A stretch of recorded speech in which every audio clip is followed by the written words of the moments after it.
small rebel force has penetrated the shield and landed on Endor. This is where the fun begins.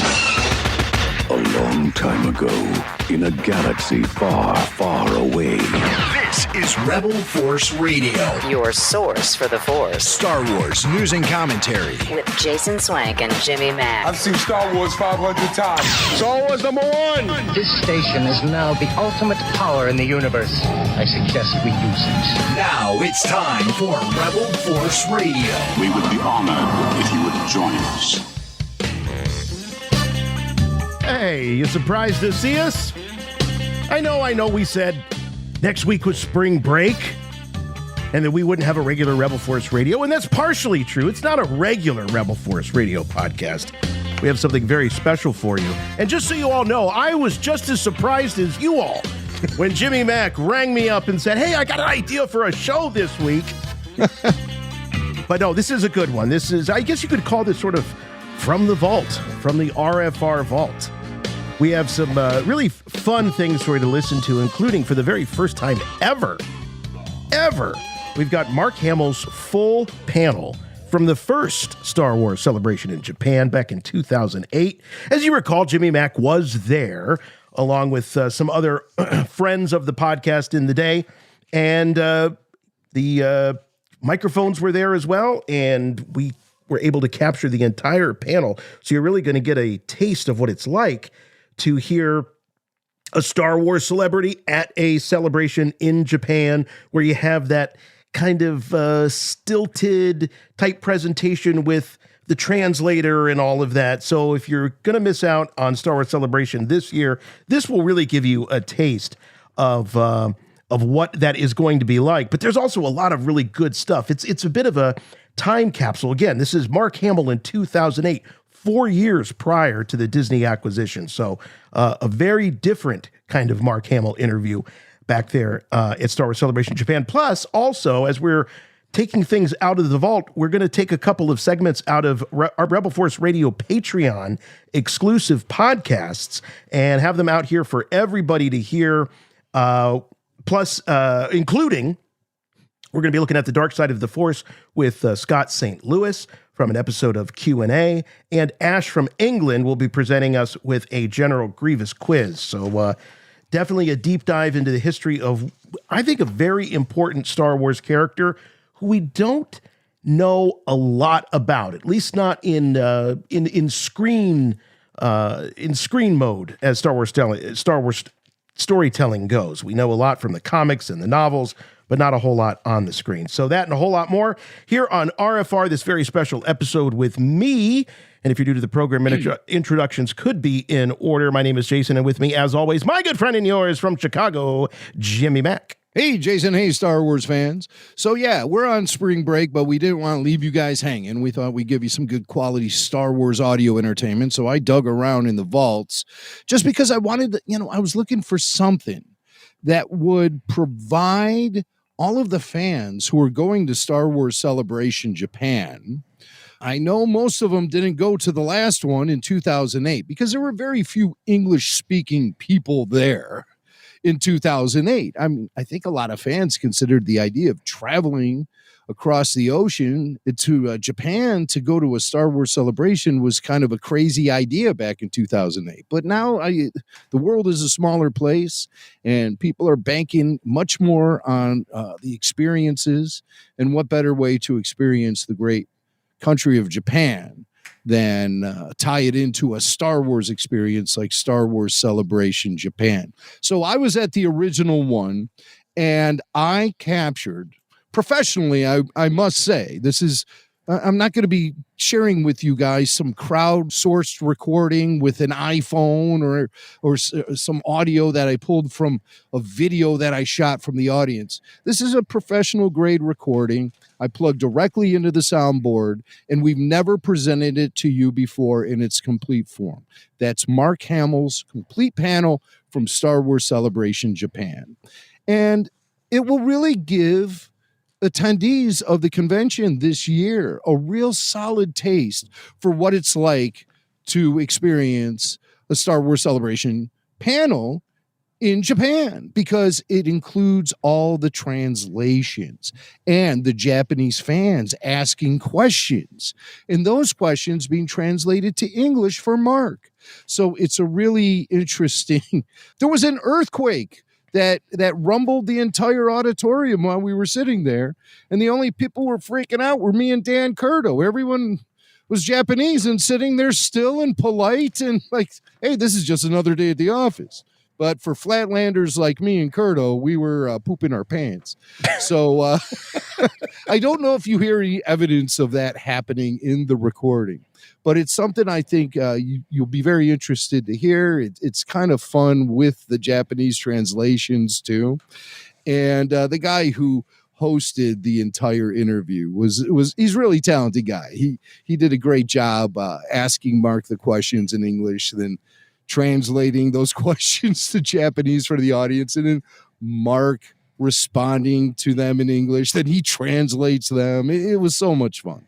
So you'll get a real taste of what Star Wars Celebration will really be like in Japan.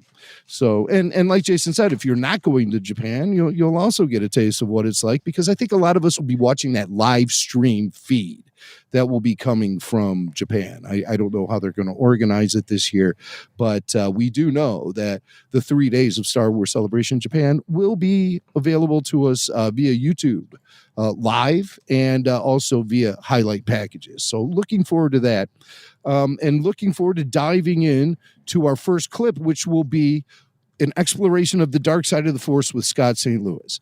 This is a recent episode of RFR Q&A, and we're going to present you with an excerpt of that, just so our general audience worldwide gets a taste of some of the cool things we're doing over at Patreon, at patreon.com/Rebel Force Radio.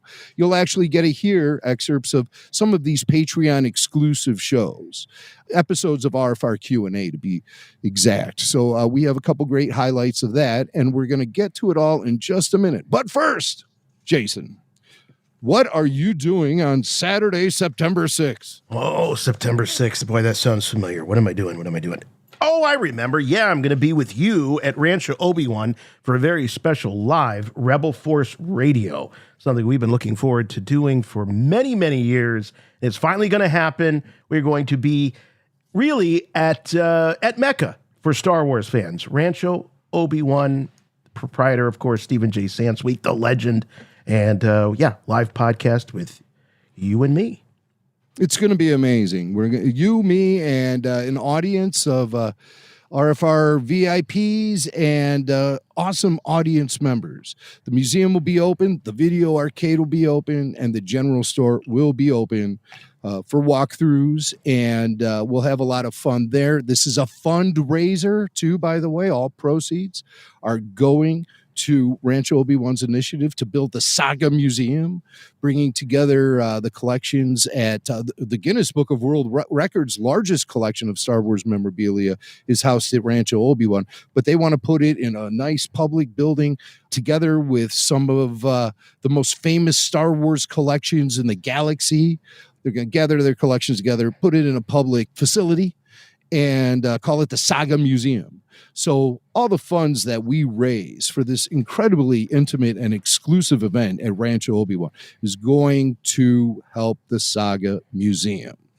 So when is it, Jason, again? I forget. When is this happening? I got to book a trip. Yeah, that's all happening September 6th in Petaluma, live at Rancho Obi-Wan.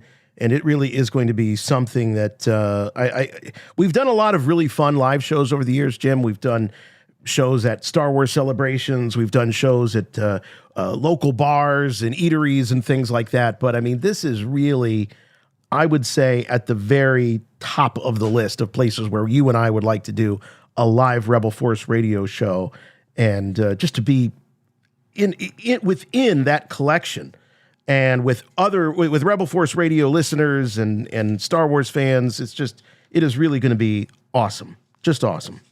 I hope Steve doesn't collect us and keep us there behind glass in his collection. And we become part of the tour. And here you have Star Wars podcasters, Jason Swank and Jimmy Mack of Rebel Force Radio. they've sacrificed their freedoms to become an actual part of the Rancho Obi-Wan collection. We get like cataloged by Ann Newman. There's spreadsheets about us. This is when Steve really does become comic book guy from The Simpsons, when he starts kidnapping human beings for the museum. Yeah, I could just see all of a sudden we're doing the podcast and this giant glass case comes down around us. And perfect. My plan is complete. I don't know if it'd be like a glass case. I picture bars, actually. Oh, I picture bars and a sign that says, keep your fingers clear. Yeah, don't feed. Watch your fingers. Just a bit of warning, I will throw feces. You get close enough to those bars, I will throw. It's going to be awesome. Yeah, it's going to be amazing. It's going to be a one-of-a-kind event. So save the date. Tickets and additional information will be made available later this spring. And if you can't join us in September, be sure to take advantage of Rancho Obi-Wan's Summer Social Fundraiser, which will be celebrating Steve Sansweet's 80th birthday in June. That will be a one-of-a-kind intimate event as well, featuring wines from Skywalker Ranch. We want you to check that out at ranchoobi1.org. That's the place to go for information about the Summer Social Fundraiser. And our event will definitely be following a similar template to what's going on at the Rancho Obi-Wan Summer Social Fundraiser. The only difference is instead of Skywalker Ranch wines, you're going to get a live podcast and a quality hang for sure. Yeah, you might get some wine too. I don't know. Well, I don't know. That's not, that's all kind of a... No, I meant wine like, why didn't this happen? Why didn't we get that action figure? Why did they have to do that series? You were talking about a different kind of wine. No, when I think Skywalker wine, I think, why is Kathleen Kennedy still there? Oh, that kind of wine. and oddly enough, when you said that, you sounded a lot like Dave Filoni. Yeah. So, connect the dots however you want to. I am not audience. making any claims that Dave Filoni is crying about Kathleen Kennedy still being there. So save the date. Tickets and additional information will be made available later this spring. Join us for RFR at Rancho Obi-Wan on September 6th. You don't want to miss it. RanchoObi1.org is the place to go. That's where the tickets will eventually be on sale. But for more information about this incredible place in Petaluma, California, be sure to check out RanchoObi1.org. Geeking out the night away at Rancho Obi-Wan. So we got our first bit here coming up. Yes. RFR Q&A, which is one of the exclusive podcasts that you cannot find anywhere else other than RFR on Patreon. And this is a great opportunity for RFR VIPs to co-host a show with Jimmy Mack where they bring the topic. They decide what the topic is, and then they prepare to sit down and have a conversation with Jimmy Mack about said topic. And there have been so many fantastic episodes of Q&A throughout the years. Jim, I forget how many episodes now you're up to with Q&A. We're getting close to 240. It's off the top crazy. of the noggin. Yeah, insane. Yeah. And there's a variety of hosts, but there's also, I think, a real kernel of several hosts that rotate. So they've been on enough that they've become personalities all amongst themselves. And when they show up at RFR events like RFR Live at Rancho Obi-Wan, there's people that are like, Hey, Scott St. Louis, I know you. I've been listening to you. So this one that you brought to us, I think this is a great way for people to sort of dip their toe into the Q&A waters, because this is a topic that really a lot of Star Wars fans, including us here, of course, at Rebel Force Radio, have talked about over the years, and that is the dark side of the Force. And you can't talk about the dark side of the Force without talking about the balance of the Force and the light side of the Force and all of that. And so this is a great conversation and does illustrate just how deep under the surface this show gets because of the singularity of the topic, something that we don't always get, luxury we don't get on the regular Rebel Force Radio podcast. So this is a great way to really take a deep dive into these types of topics. That's right. So let's journey down the path to the dark side of the Force together right now with this clip from RFR Q&A with Scott St. Louis. Beware of the dark side. If you only knew the power of the dark side. Don't give in to hate. That leads to the dark side. To the dark side. You don't know the power of the dark side. Vader was seduced by the dark side. Your journey towards the dark side will be complete. So let's get this Q&A ball rolling here, Scott from St. Louis. Sure. You're the VIP, and so let's get in your head a little bit and discover what you want to talk about. All right. Something that you'd mentioned at one of our last Q&As that kind of got me thinking. We were talking about the dark side and the light side, and you said, well, the Force is the Force, and it's just about the way that you use it. Yeah. That was like 6 months ago, and it really started percolating with me. I think one of the things we came up last time is we were talking about, and I didn't realize you weren't aware, but I was a Catholic priest a long time ago. Right. And I actually studied in Mundelein, Illinois, just north of the city. So 4 years of my life was spent in the greater Chicago area. Wonderful experience, but it always helped me connect with my faith and Star Wars are two things that really intersected in an interesting way, because the skills in studying theology are often about breaking down things and saying, do they make sense? A great example that I love to use that I'm stealing from one of my professors, Chicago native, now Bishop Robert Barron. Don't know if you heard the name. But I have not. No, I don't have his trading card. If that's what you're asking. Okay, no. He's actually probably one of the biggest Catholic podcasters out there now. Oh, okay. So he's jumped into the media like yourself. But Bob Barron always would say, faith is like a used car. If you go to a used car dealership, the salesman's saying, be careful around this car. You don't want to test the shocks. He's like, don't walk, run. One of the skills that I learned is that things have to be reasonable in theology, and theologians were the first world builders. And coming back to Star Wars, George Lucas built an amazing world that stands up in so many ways. The fact that we're able to talk about it so intelligently the way we do and get into the minutia and say, how does this work? It's clearly genius. So I've been bringing my thoughts in theology to this idea of, what is the dark side of the Force? Yeah. That's kind of like my background to where we are right now. Okay. I think the best starting place for us, if we're going to talk about, is what does the dark side mean to George Lucas? And I love this film clip. It was a special feature that came out with the Blu-rays, but it was from 2010. And it seems to me that this summarizes the story as of 2010 that George Lucas wanted to tell about the light side and the dark side of the Force. And a lot of that, I think, is from his own personal experience. So I asked you to look up that clip. Yep. And I think that for us could be a great starting point. I mean, you got the dark side, the light side.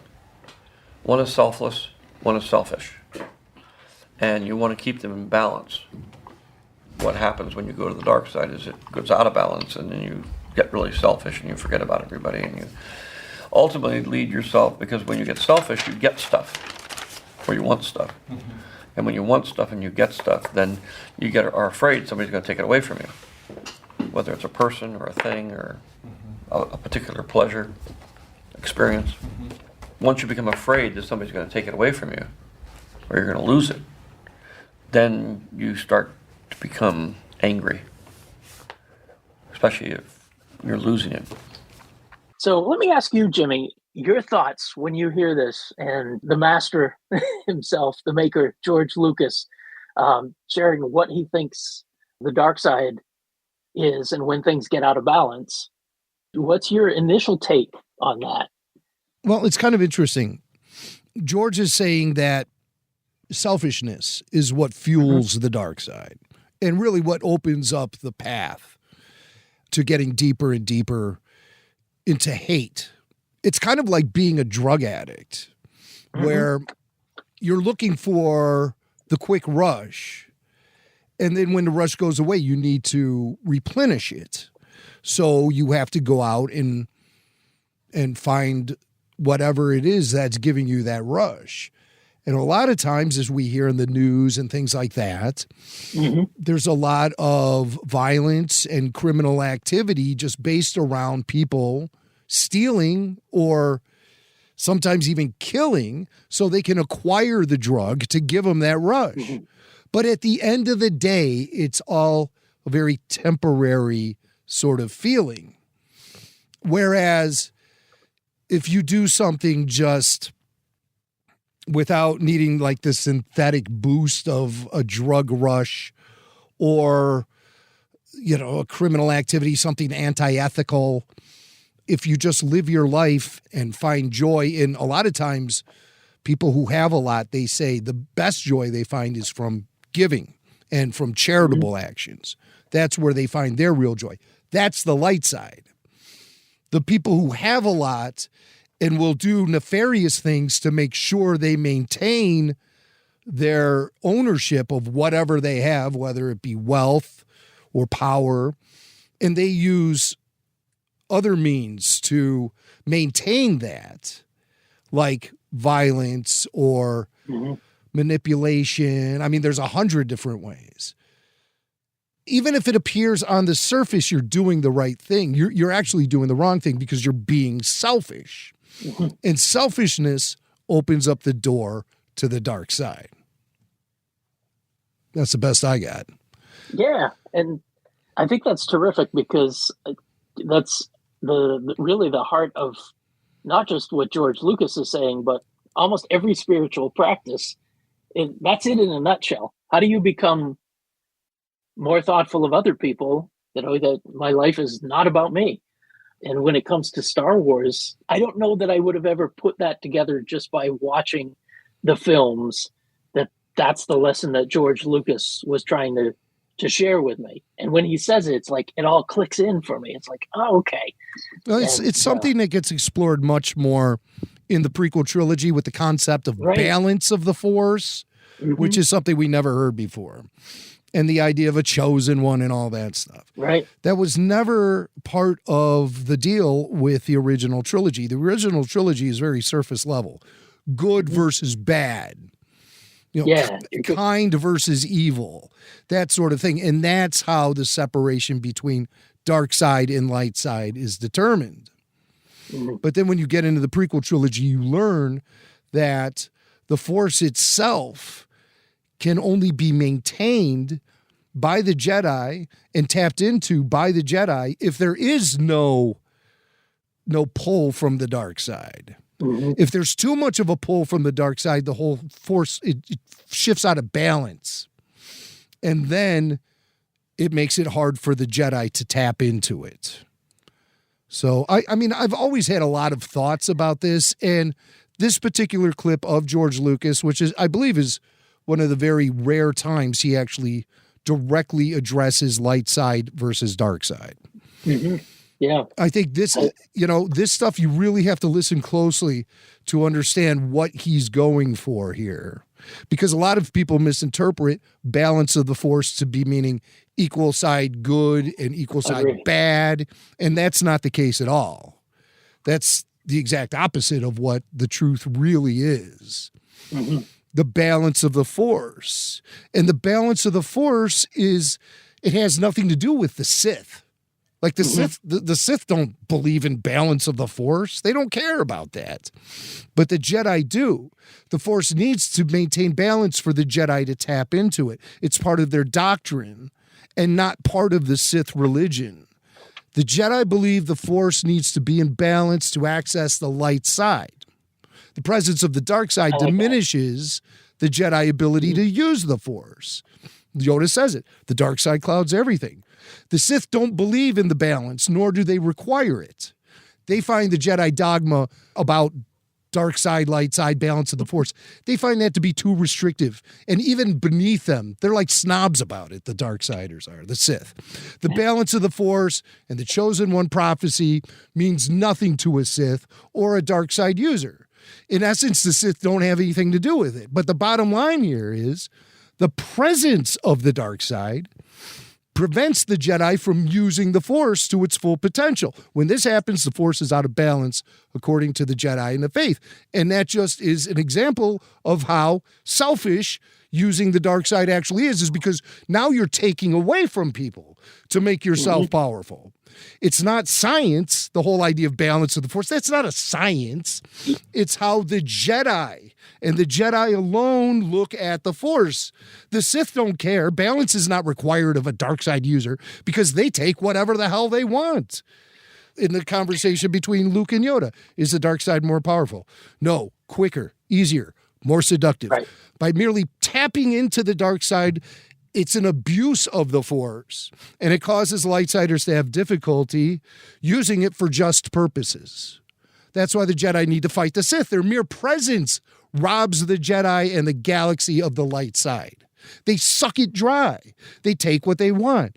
And that is the definition of being selfish, and being selfish opens the door to the dark side of the Force. Pain leads to suffering, suffering leads to hate. Yeah.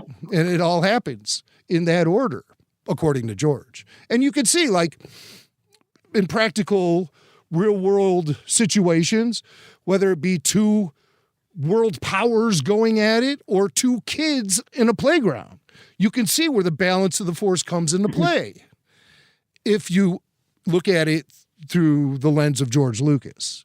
So that's my take. And I agree with what you're saying. I think a good illustration, there are people, I think, who are trying to bastardize this notion of balance of the Force, of being equally bad and equally good. And if you think about, if you're going to eat a balanced diet, if you're going to balance equal amounts of protein with sugar, that is not a balanced diet. That's a great way. That is a great way of looking at it, because the introduction of the sugar diminishes anything good that the fruits and veggies are doing for you. You know, it strips away the nutritional power of healthy food. Oh, so I like where you're going with that. Yeah. So, I mean, that's a really, really great way to look at that. I like that a lot. A lot of the confusion comes from The Last Jedi and Rian Johnson misinterpreting the Force when, you know, he says to say there is no light without the Jedi is vanity.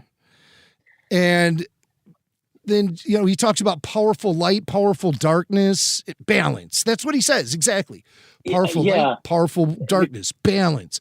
Whoa, you shouldn't have put that line in there. That's not where we want to lead with Luke Skywalker talking about balance. But again, you can look at Luke in that moment saying, well, this loser has cut himself off from the Force. He doesn't know what the hell he's talking about. He's babbling like a madman right now. So that's what saves the day. But they never, you know, make that clear at all in the movie that Luke is cut off from the Force. Yes, but they should have put in there something like, and it's also kind of messed with his logic systems and things, you know, but they don't ever do that. Yeah.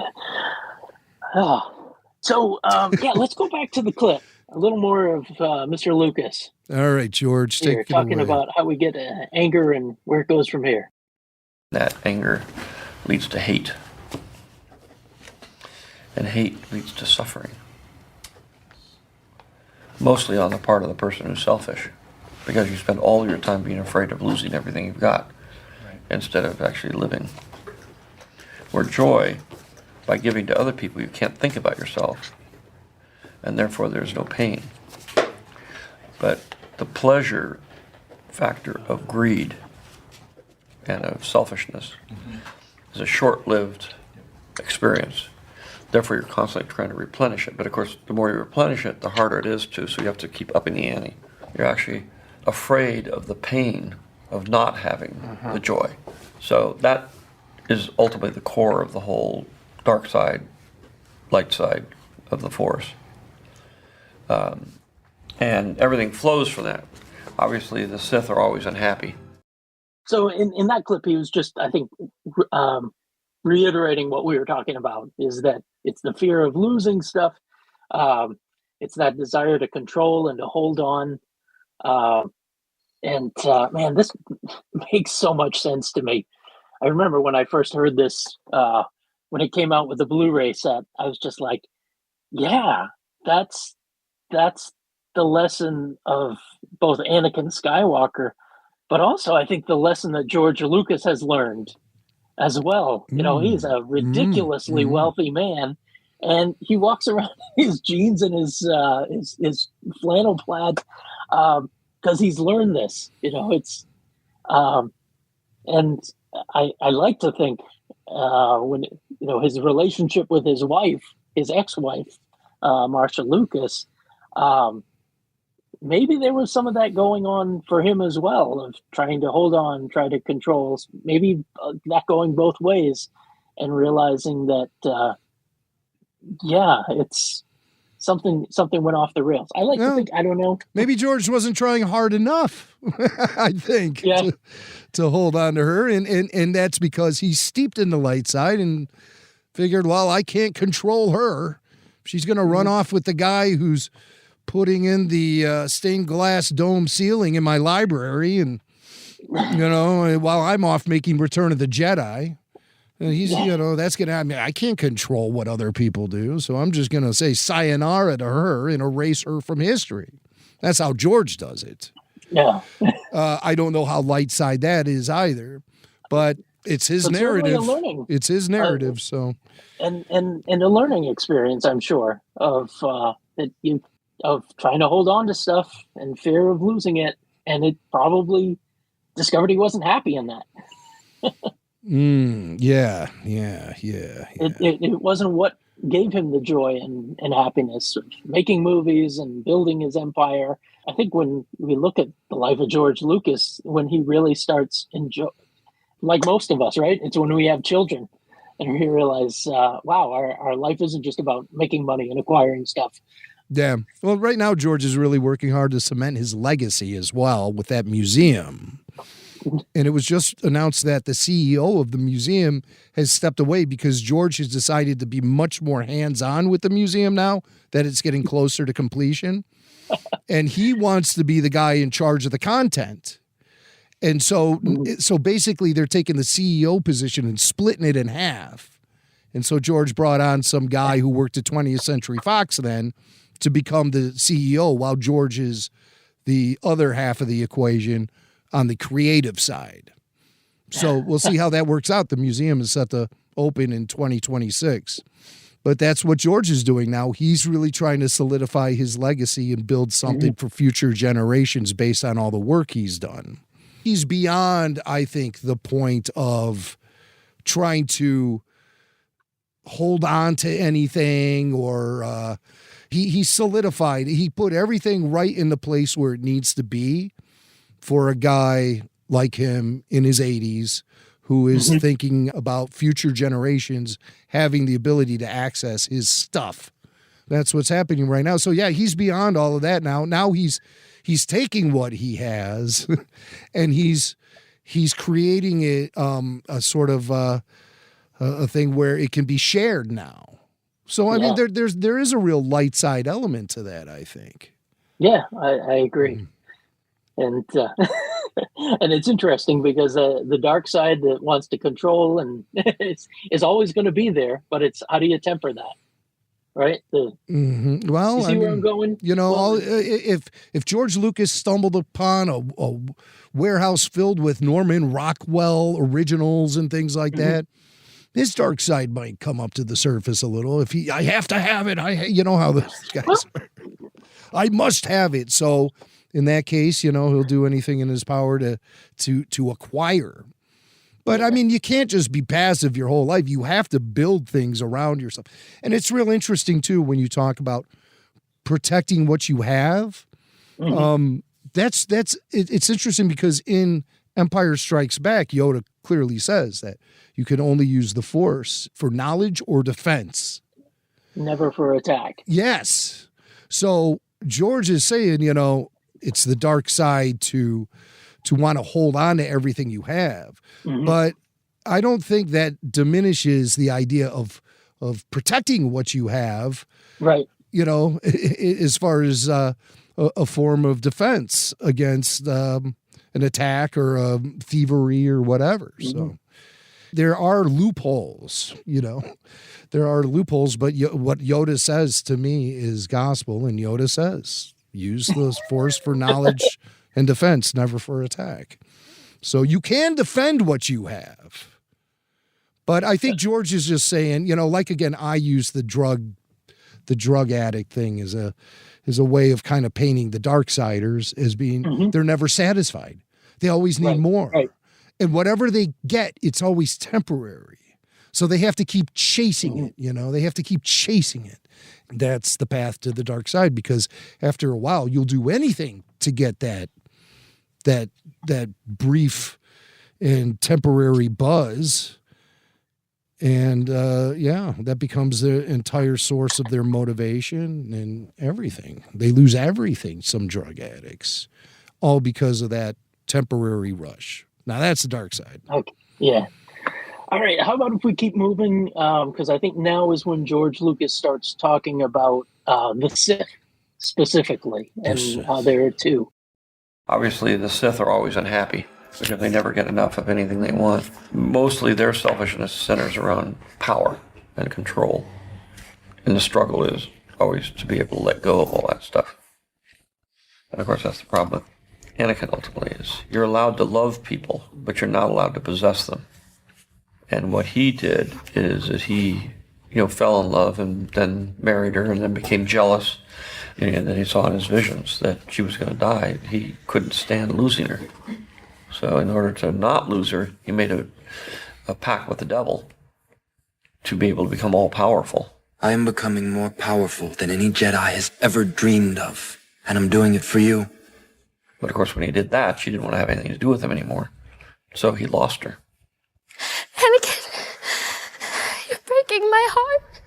Once you were powerful, being able to bring her back from the dead, well, if I can do that, then I can be Emperor of the Universe. I can get rid of the Emperor. I can do everything. I can make everything the way I want it. And together, you and I can rule the galaxy. Make things the way we want them to be.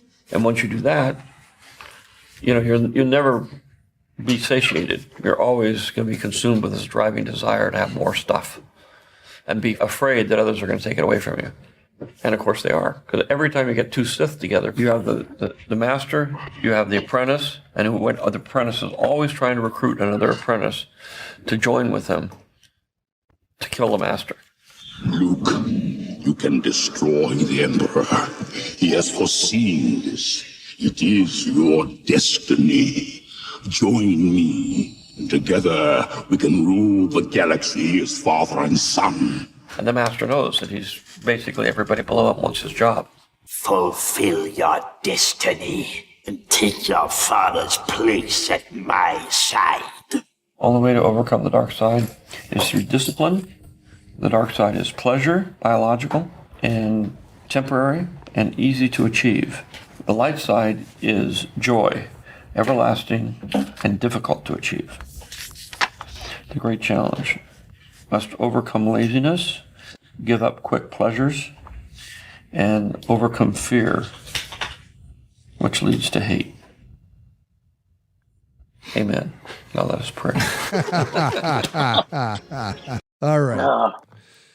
So there's, pretty much the most in detail George has ever spoken about. And in that last portion there, he was reading directly off of one of his handwritten legal pads that he uses to, that piece of paper may have been something that's been sitting around for decades, or it's something he scribbled up before the meeting. I got to get my thoughts together on this. They're asking. I got to come up with something.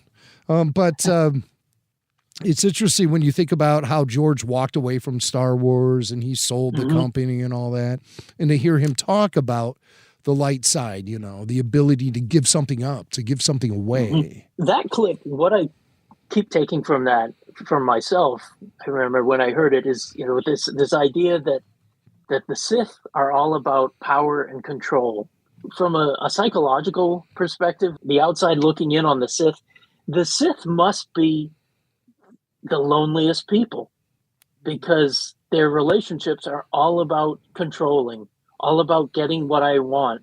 And I think we've all known someone in our lives who maybe when we were in our 20s, it was like, this person is single-minded about whatever it was, their work, their sports, and there's no room for me in that relationship anymore.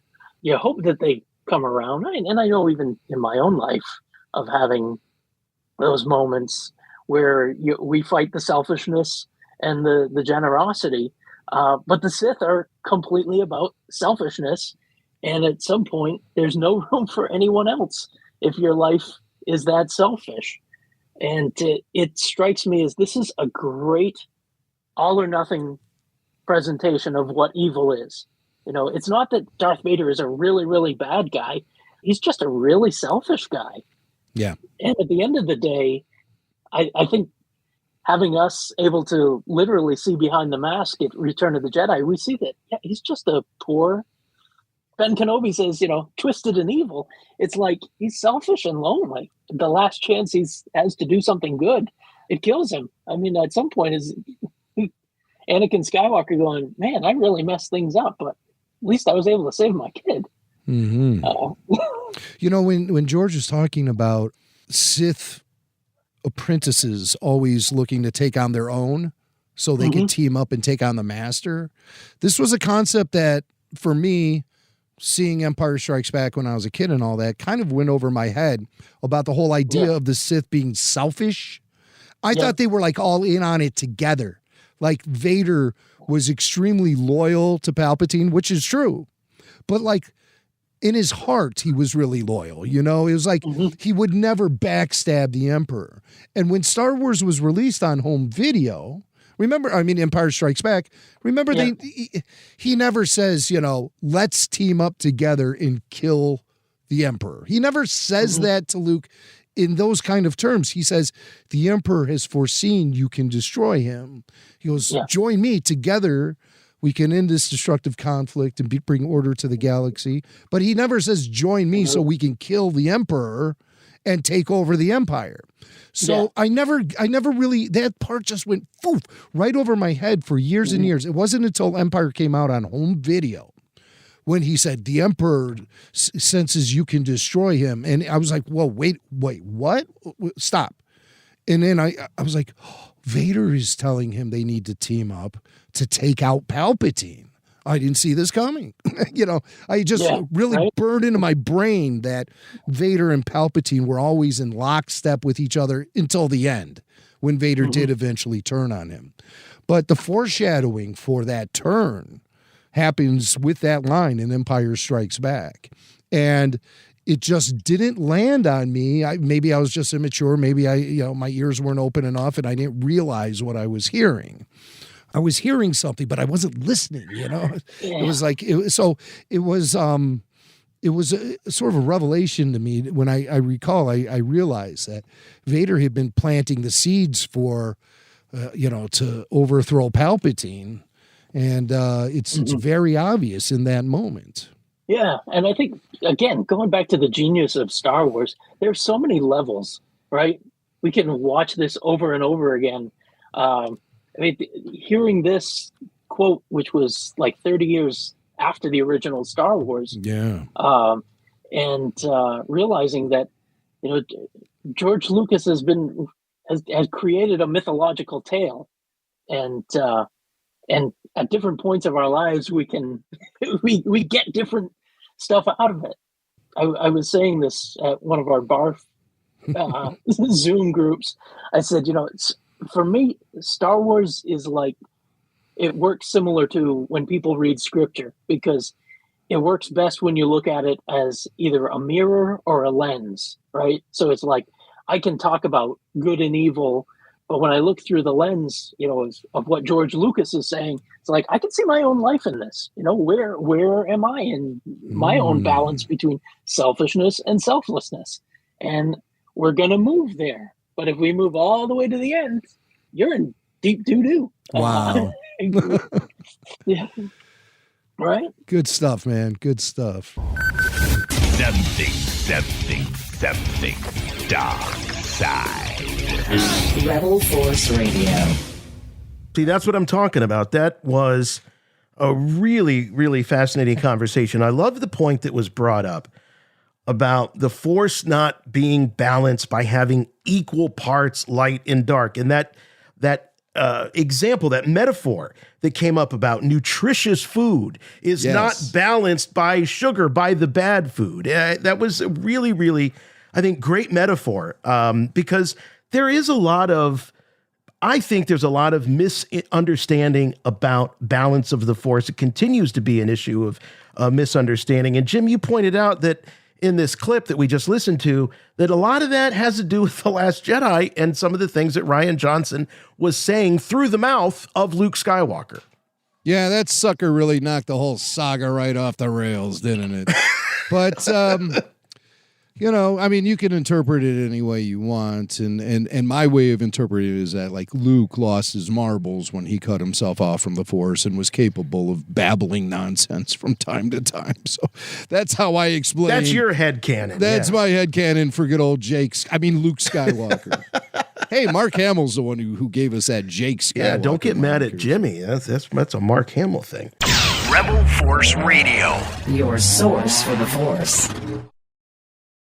So we got our next clip coming up. It's the one you guys want to hear, the Mark Hamill panel at Star Wars Celebration Japan 2028. Complete and unedited, rare audio to be heard for the very first time here on Rebel Force Radio, because I'm telling you, there weren't too many journalists from the West out at this show. And as I said, that amount of English-speaking people could probably be counted on, I don't know, your hands and your toes, maybe. It seemed pretty sparse. I might be overselling that point a little bit too much, but there was definitely a lack of Americans at the show, and the ones who were there tended to stick together. And that's where Jim, by the time you were there, I mean, you were quite a veteran of Star Wars Celebrations, going back to Indianapolis, Star Wars Celebration 2. So, I mean, you'd been around the celebration circuit quite a bit. So, you know, I think your spidey sense, I'm going to trust it if you looked around and said, hey, I don't recognize a lot of these people here. This seems like this is very much a Japanese crowd, which it should be. It happened in Japan. Yeah, but that's what made it great, actually. Very multicultural. You felt just completely immersed in the Japanese culture, and I really appreciated that. And I got to say, Tsuneo Sanda, who is a Japanese Star Wars artist, extremely talented guy, he was out there with us. And his wife was there too. Gosh, I can't remember her name. She was just like the most awesome person, just personality-wise. And, of course, deep knowledge of the Japanese culture and the ability to speak Japanese. She was an amazing, amazing person to be with on this trip. Also spent a lot of quality time with Larry Noble, Dave Filoni. It's the place where me and Daniel Logan really started to become tight friends. Spent a lot of time with Jake Lloyd at this one. Matthew Wood, Amy Allen. See what I mean? The English-speaking people from America all just stuck together like glue on that trip. And it helped me develop a lot of great friendships.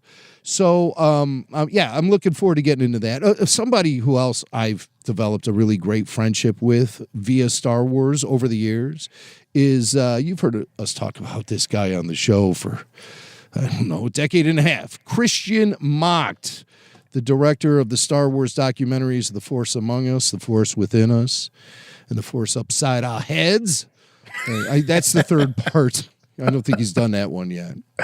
But Christian, you know, he's a hardcore Star Wars fan, a guy who's traveled to all the shooting locations like Tunisia and Norway, etc. He's been up there hanging out in the redwood forests at the Ewok village. I mean, he's basically considered a member of the Ewok tribe. And he... Jason, we always marvel. He's a fellow furry one like me. Chris has got... Except on top of his head. Yeah, well, right, everywhere else. Hello. No. Okay. So, Christian Macht, Jason, he's always got something going on, doesn't he? Always. He's always got something going on. He does, indeed. And so now he's got a band. Okay. Chris has a band. Who knew? And I've seen him play. I've seen him play drums. I know Chris plays the drums. Seen him do that at some RFR events over the years, doing some percussion for Glenn Nelson. Right. Yeah. And I think he's largely playing guitar in this new act. It's a very Star Wars inspired band. It's called the Rishi Maze. Do you remember what the Rishi Maze is? As a matter of fact, I do. I believe. That's good because I didn't. I had to look it up. I'm ashamed to say. I had to look this one up. All right. Well, we got a clip. Maybe this will ring a few bells here for you. Camino, I'm not familiar with it. Is it in the Republic? No, it's beyond the Outer Rim. I'd say about 12 parsecs outside the Rishi Maze. Oh, remember? There it is. Yeah. Camino. Loaders. Right. Christian Martin. So he's got his band, the Rishi Maze, and they're playing a benefit concert for Anderson Humane this weekend at the Rock House, which is in West Dundee, Illinois, at 96 West Main Street. This is not a venue I've ever been to, but if you want to learn more about it, you could look up rockhouse.com, ROCHAUS.com. It's kind of like a German sort of thing. Yeah. And so he's playing in this fundraiser with a few other bands, and it's an all-ages event. The doors open at 3:30. The music starts at 4. I think Chris told me he'd be going on around 5-ish. There's going to be a raffle, a charity auction, and more. Anderson Humane, it all is going to go to benefit Anderson Humane. For more than 50 years, Anderson Humane has been a leading animal welfare organization. They are dedicated to creating positive connections between people and animals. They've placed more than 4,000 pets into loving homes each year. And every year, Anderson Humane cares for more than 3,000 injured and orphaned wild animals. They also have classes and programs to help people appreciate and preserve animals and their natural habitats. So for more info and to donate, go to ahconnects.org.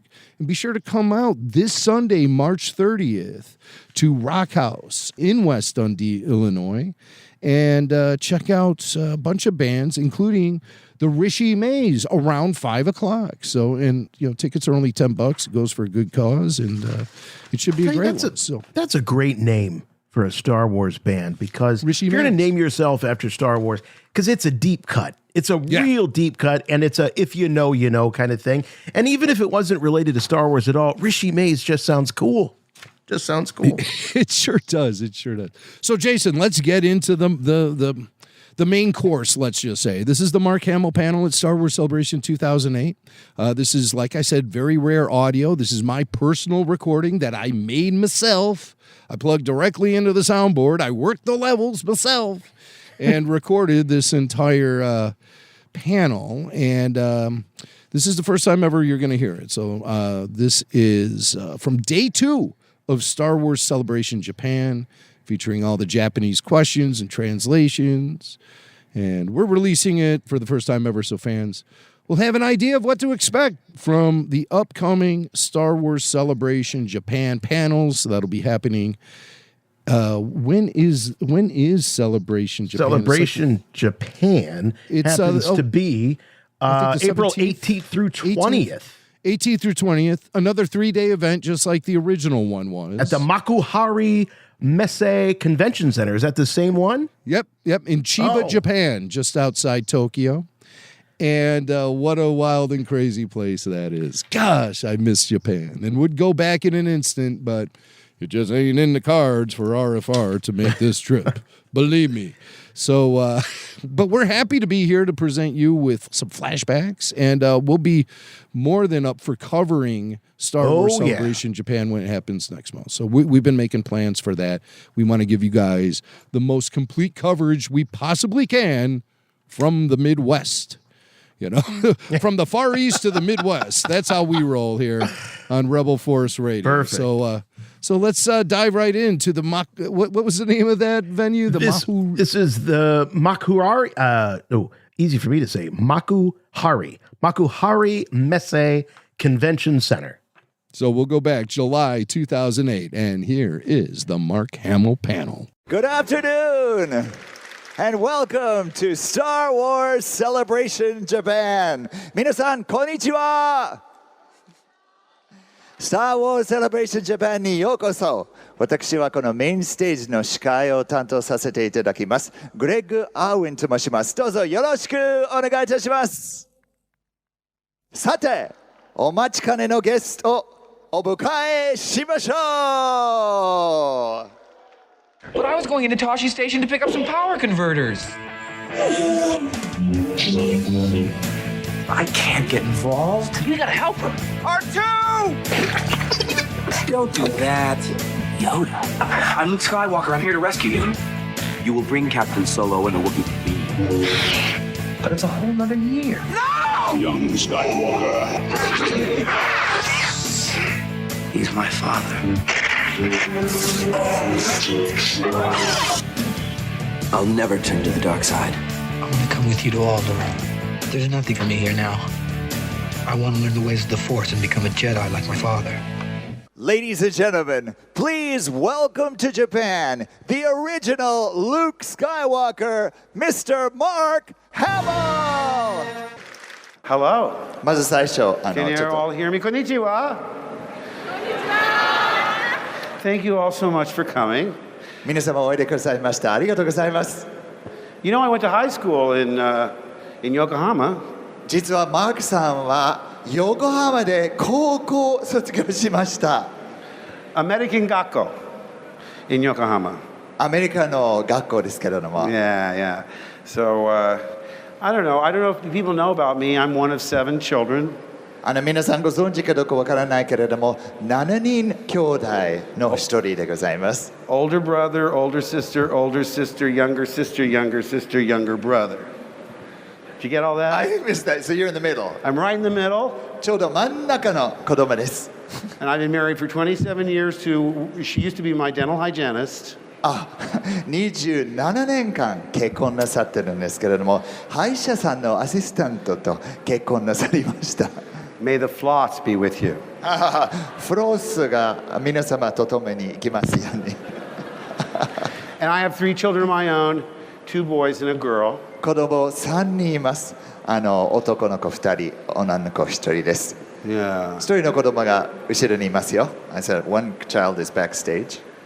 Actually, there's now 2 backstage. My wife's here. I don't know where Griffin is, but 2人の子供実は後ろにいるんですけど、もう1人の子供があの辺にうるうるしてますけれども、じゃあ、この辺でちょっとお座りましょう。Should we sit down? Sure, yeah, let's sit down. Okay. ありがとうございます。これから皆様にトークショーみたいな感じで話したいと思い、いろいろ聞きたいと思いますけれども、そしてこのトークの後に質問コーナーもございます。よかったら皆様ぜひご質問をご用意してください。そしてもしかして特別なお土産も出るだそうです。とてもお楽しみにしてください。質問は最初は私は日本語で聞いて、そして英語で聞いて、そして英語の答えを頑張って通訳します。同時通訳ではないけれども頑張ります。ちょっと変なとこあったら許してくださいね。でその後にまたその日本語に説明しますので頑張ります。So what I'm going to do, Mark, is first I'm going to ask you the question in Japanese. Sure. After that, I'll ask you in English. All right. Then you can answer in English. Okay. And then I'll give the answer in Japanese. All right. Okay, so we have to be careful. No to... math questions. 数学の質問聞いちゃいけませんですね。All right. I have to remember that they're there, yes. まず最初聞きたいことは、日本の高校に出ましたけれども、日本についてお話ちょっと聞きたいと思います。いつ、どこで、なぜ日本に暮らしていました。そして日本での何かの思い出がありました。ちょっと聞きたいと思います。So first of all, I would like to ask you, if you could just tell us a little bit about your experience in Japan, why you were here in Japan, and if you have any special memories of that time during Japan that the audience might like to hear. Well, my father was in the Navy. お父さんは軍隊に入りました。So we moved around every few years. だから数年いろいろ引っ越ししました。And we never stayed longer than about 3 years in any place. 軍隊じゃなくて海軍ですね。そして大体3年ぐらいしか住んでないね。いつも他の国に動きました。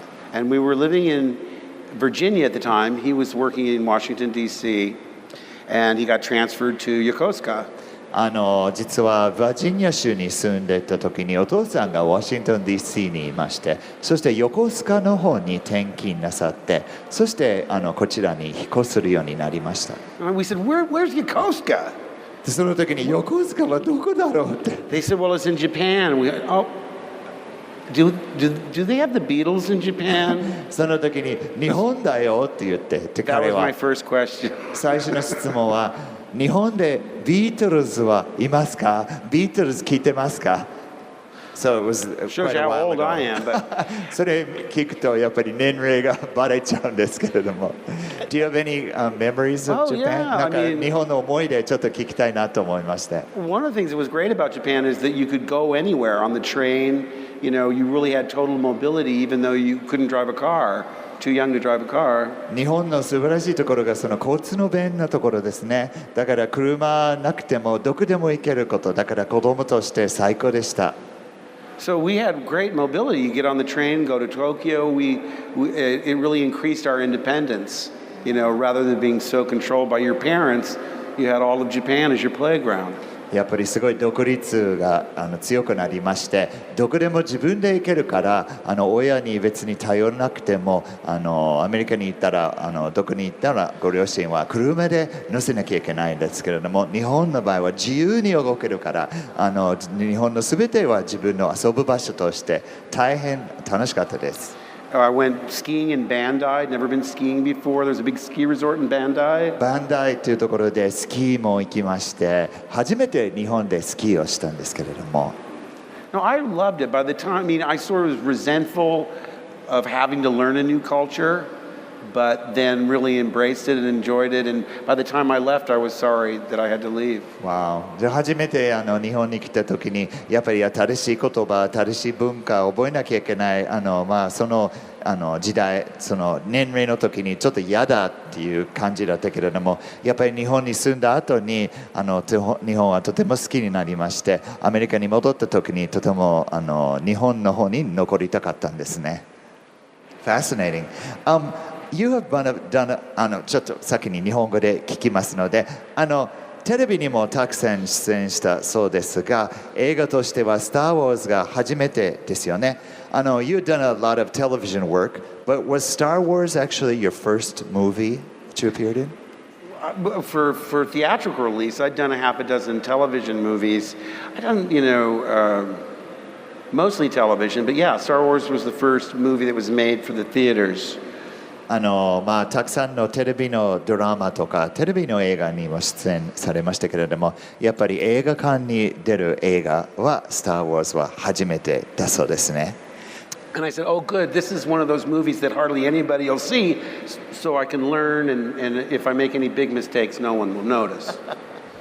そしてこの映画に出演される始めた時に、この映画は誰も見ないだろうとかね、だからこの映画の中でいろんな間違いでも結構ですから、あんまり見る人いないだろうと思って最初にこの役をもらっただそうです。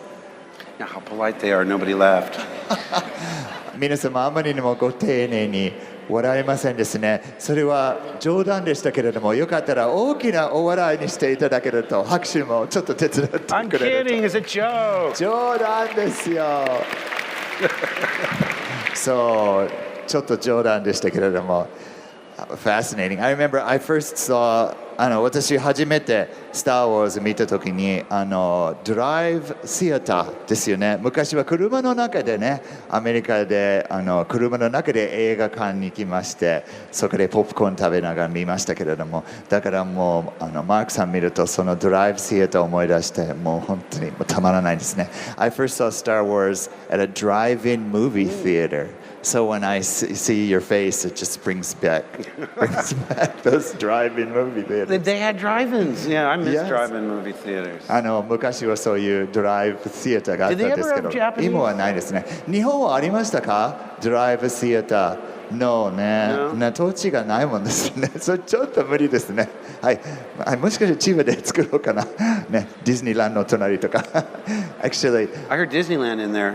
Yeah, I said they don't really have enough land in Japan to have drive-in movie theaters, but we could maybe try to make one next to Disneyland. なるほど。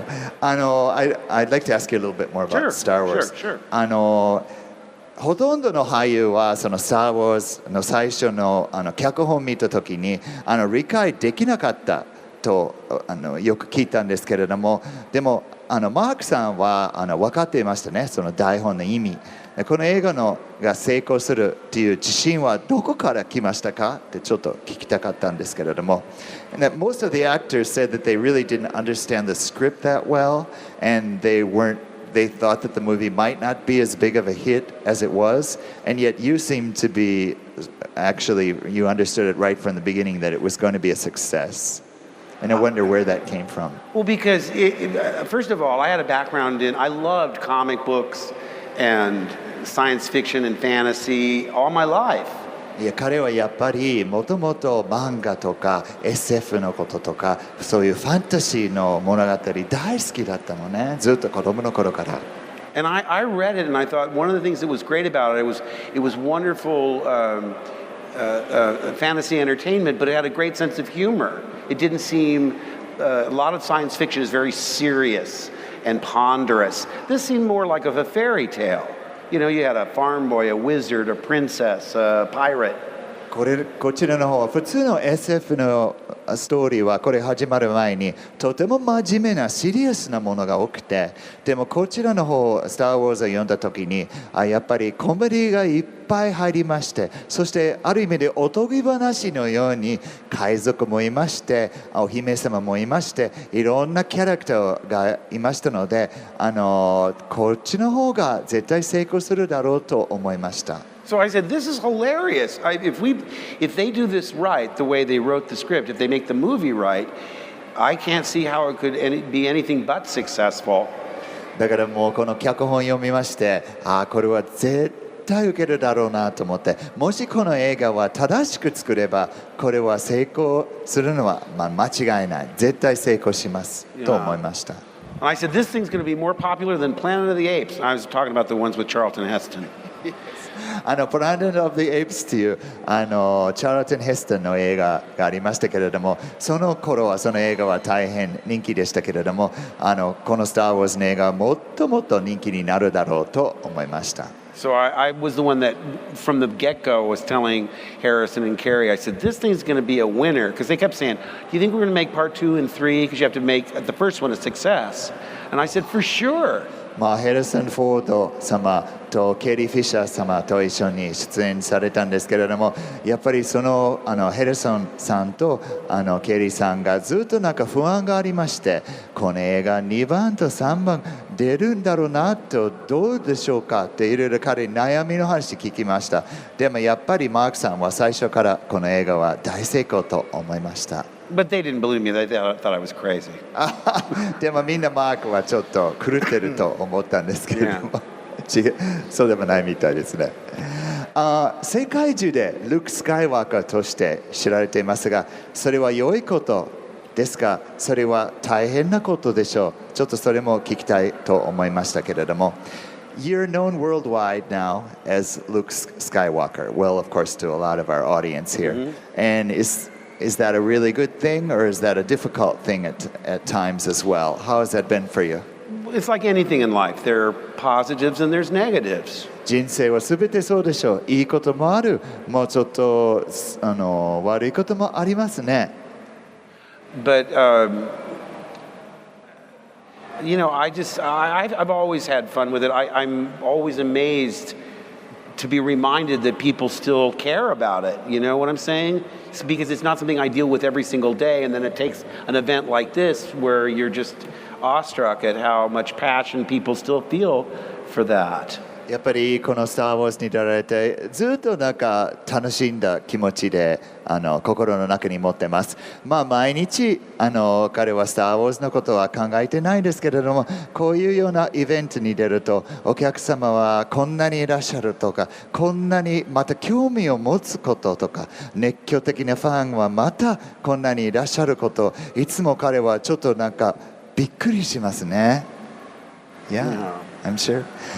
わかりました。そして続きまして、まだとてもお若い時にアレック・ギネスさんと共演できたこと、とても素晴らしいかと思いますけれども、映画が大成功した時に個人的、そしてプロとして何か影響はありましたでしょうか？As a young actor, you were working with Alec Guinness and those amazing talents. And when the film became so big, what kind of effect did that have on you personally and professionally? Well, it's hard to say, because I can't compare it to anything else. そうね。You know what I mean? やっぱり他のことに比べられないので、ちょっと答えにくい部分はありますけれどもね。And it doesn't change who you are as a person. It changes the world's perception of who you are.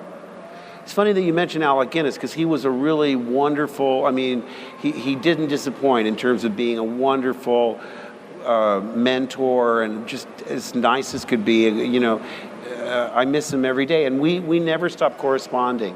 Wow. やっぱりこういう大きな映画に出て大きな役をもらったんですけれども、素晴らしいことをおっしゃいますね。やっぱり自分を変わらないんですね。この役を演じたことは自分は全然変わらないんですね。人の見方どういうふうに見られてるっていうのは変わるんですね。だからお客様の目で彼はだいぶ変わったんですけれども、自分の心の中に何も変わってないんですね。そしてそのアレック・ギネス様と一緒に出演されたんですけれども、彼は大変素晴らしい先生のような役者でございます。ずっと彼は最後まで連絡を取り合ったり、今でも毎日いないと寂しいなと思ってます。So every time I would be in England, I would contact him. If you were in a play in the West End, I'd go see him. I remember one time we were only there for about a week, and it was like 20 years after we worked together. I thought, well, he's way out in the country. I don't want to bother him. We'll just slip in, do the business we have to do, and leave. And I got a letter from him saying, don't you dare ever visit my country again.Without giving me a call. そのアレック・ギネスさんはある時にマークさんはちょっとロンドンに行く用事がありまして、でその時に今アレック・ギネスさんはどこにいらっしゃるだろうって、それで調べたらとても遠いちょっと田舎の方にいまして、だからマークさんはそれは彼に連絡するとかちょっと迷惑だろうなと思って、だからちょっとロンドンに行って仕事してすぐアメリカに帰ろうとした時にアメリカに戻った後に手紙が来まして、アレック・ギネスさんから、あなたがイギリスに来ました、そして私に全然連絡してなくて絶対それも2度しないでください、必ずイギリスに来ましたらご連絡してください。ですからずっと仲間同士でしたね。And I guess it's because I used to be so nervous around him. It was only until I could just relax and be myself that we got comfortable together. And I think he liked me because he liked to laugh and I could make him laugh. やっぱり最初は彼は大変立派な役者で、いつも一緒にいる時にマークさんがなんか緊張してドキドキしましたけれども、どんどんなんか自然な感じになった時に彼ちょっと救われていたというか好きになりまして、そしてお互いに笑うことしたりとか冗談言ったりとかよく楽しい付き合いをしました。It's fascinating. So I still miss him. Yeah. 次の質問ですけれども、もしスター・ウォーズの出演を断っていたら今どうなってると思いますか？ This is kind of a difficult question, but they wanted me to ask. If you wouldn't have been in the Star Wars film, how do you think it would have changed your life? Or, of course we can never know that. Yeah, I know you have to just imagine this hypothetical, but まあ想像するしかできないんですけれども。I put it into context in my life, and I think I've learned a lot from the experience. I got to work with so many incredible people. I mean, both in front of the camera and behind the camera. And I've only directed one film. I'm getting ready to direct my second film, but I feel like I've been to the best film school ever working with those people. やっぱりこういう「スター・ウォーズ」に出られていて世界一の学校に行ったみたいな感じですね。だからもういろんなことを習いましてとてもいい経験しました。で実はマークさんは監督もでいらっしゃるんですね。で今回は2番目の作品を監督しますけれどもやっぱりその監督してるうちにもこういう経験があってからまあすごくお勉強になりました。I'm sure a lot of people, they always, I have to ask in Japanese first. やっぱりジョージ・ルカスさんのこともちょっとね、聞きたいと思いますね。監督っていうと、ジョージ・ルカスさんと一緒にお仕事した時に、いかがでしたでしょうか？ I was wondering what it's like working together with George Lucas, if you could just give some episodes of those original days. Well, what surprised me about George was how shy he was. 何よりもジョージ・ルカスさんのびっくりすることは彼はとても控えめで恥ずかしい方ですね。He was too shy to say action, and he was too shy to say cut. So we always had somebody next to him, that would he'd nudge, and David or who would have been Tony Way at the time would go action, and then when they'd be over, George would nudge him and cut. Because George has a very sort of small voice, and he doesn't like, I don't know how to put this. I mean, he's just shy. I mean, I think that comes through in when you see interviews with him. 実はジョージ・ルカスさんはとても恥ずかしがり屋で、そして声が小さいです。そして最初のアクションとかカットとかスタート、それは自分で声出すのは恥ずかしいだそうです。だからその隣のアシスタントみたいがいまして、ジョージさんがそのアシスタントに伝えて、そしてアシスタントが全部アクション、カットとかそれ言いますね。そこまで恥ずかしがり屋ですね。He doesn't like analyzing things. You start asking him questions about, am I jealous that the princess is interested in blah, blah, blah? He just do it, and then we'll talk about it later. そしてあまりよく考えるとか考えすぎとかそれもすごくルカス監督が好きじゃないんですって。だからマークさんは時々聞いたんですね。私はプリンセスレイヤのことでやきもちを持ってる気持ちであるんですかとかいろんなその演技のことに詳しいことルカス監督に聞くと実はルカス監督はいつも答えるのはいいなもうやりなさいよみたいなそれぐらいの答えですね。だからもう詳しくことはあんまり聞きたくないだそうですね。Yeah, actually they were saying before that he just likes to just do the job and not really get into he delegates very well.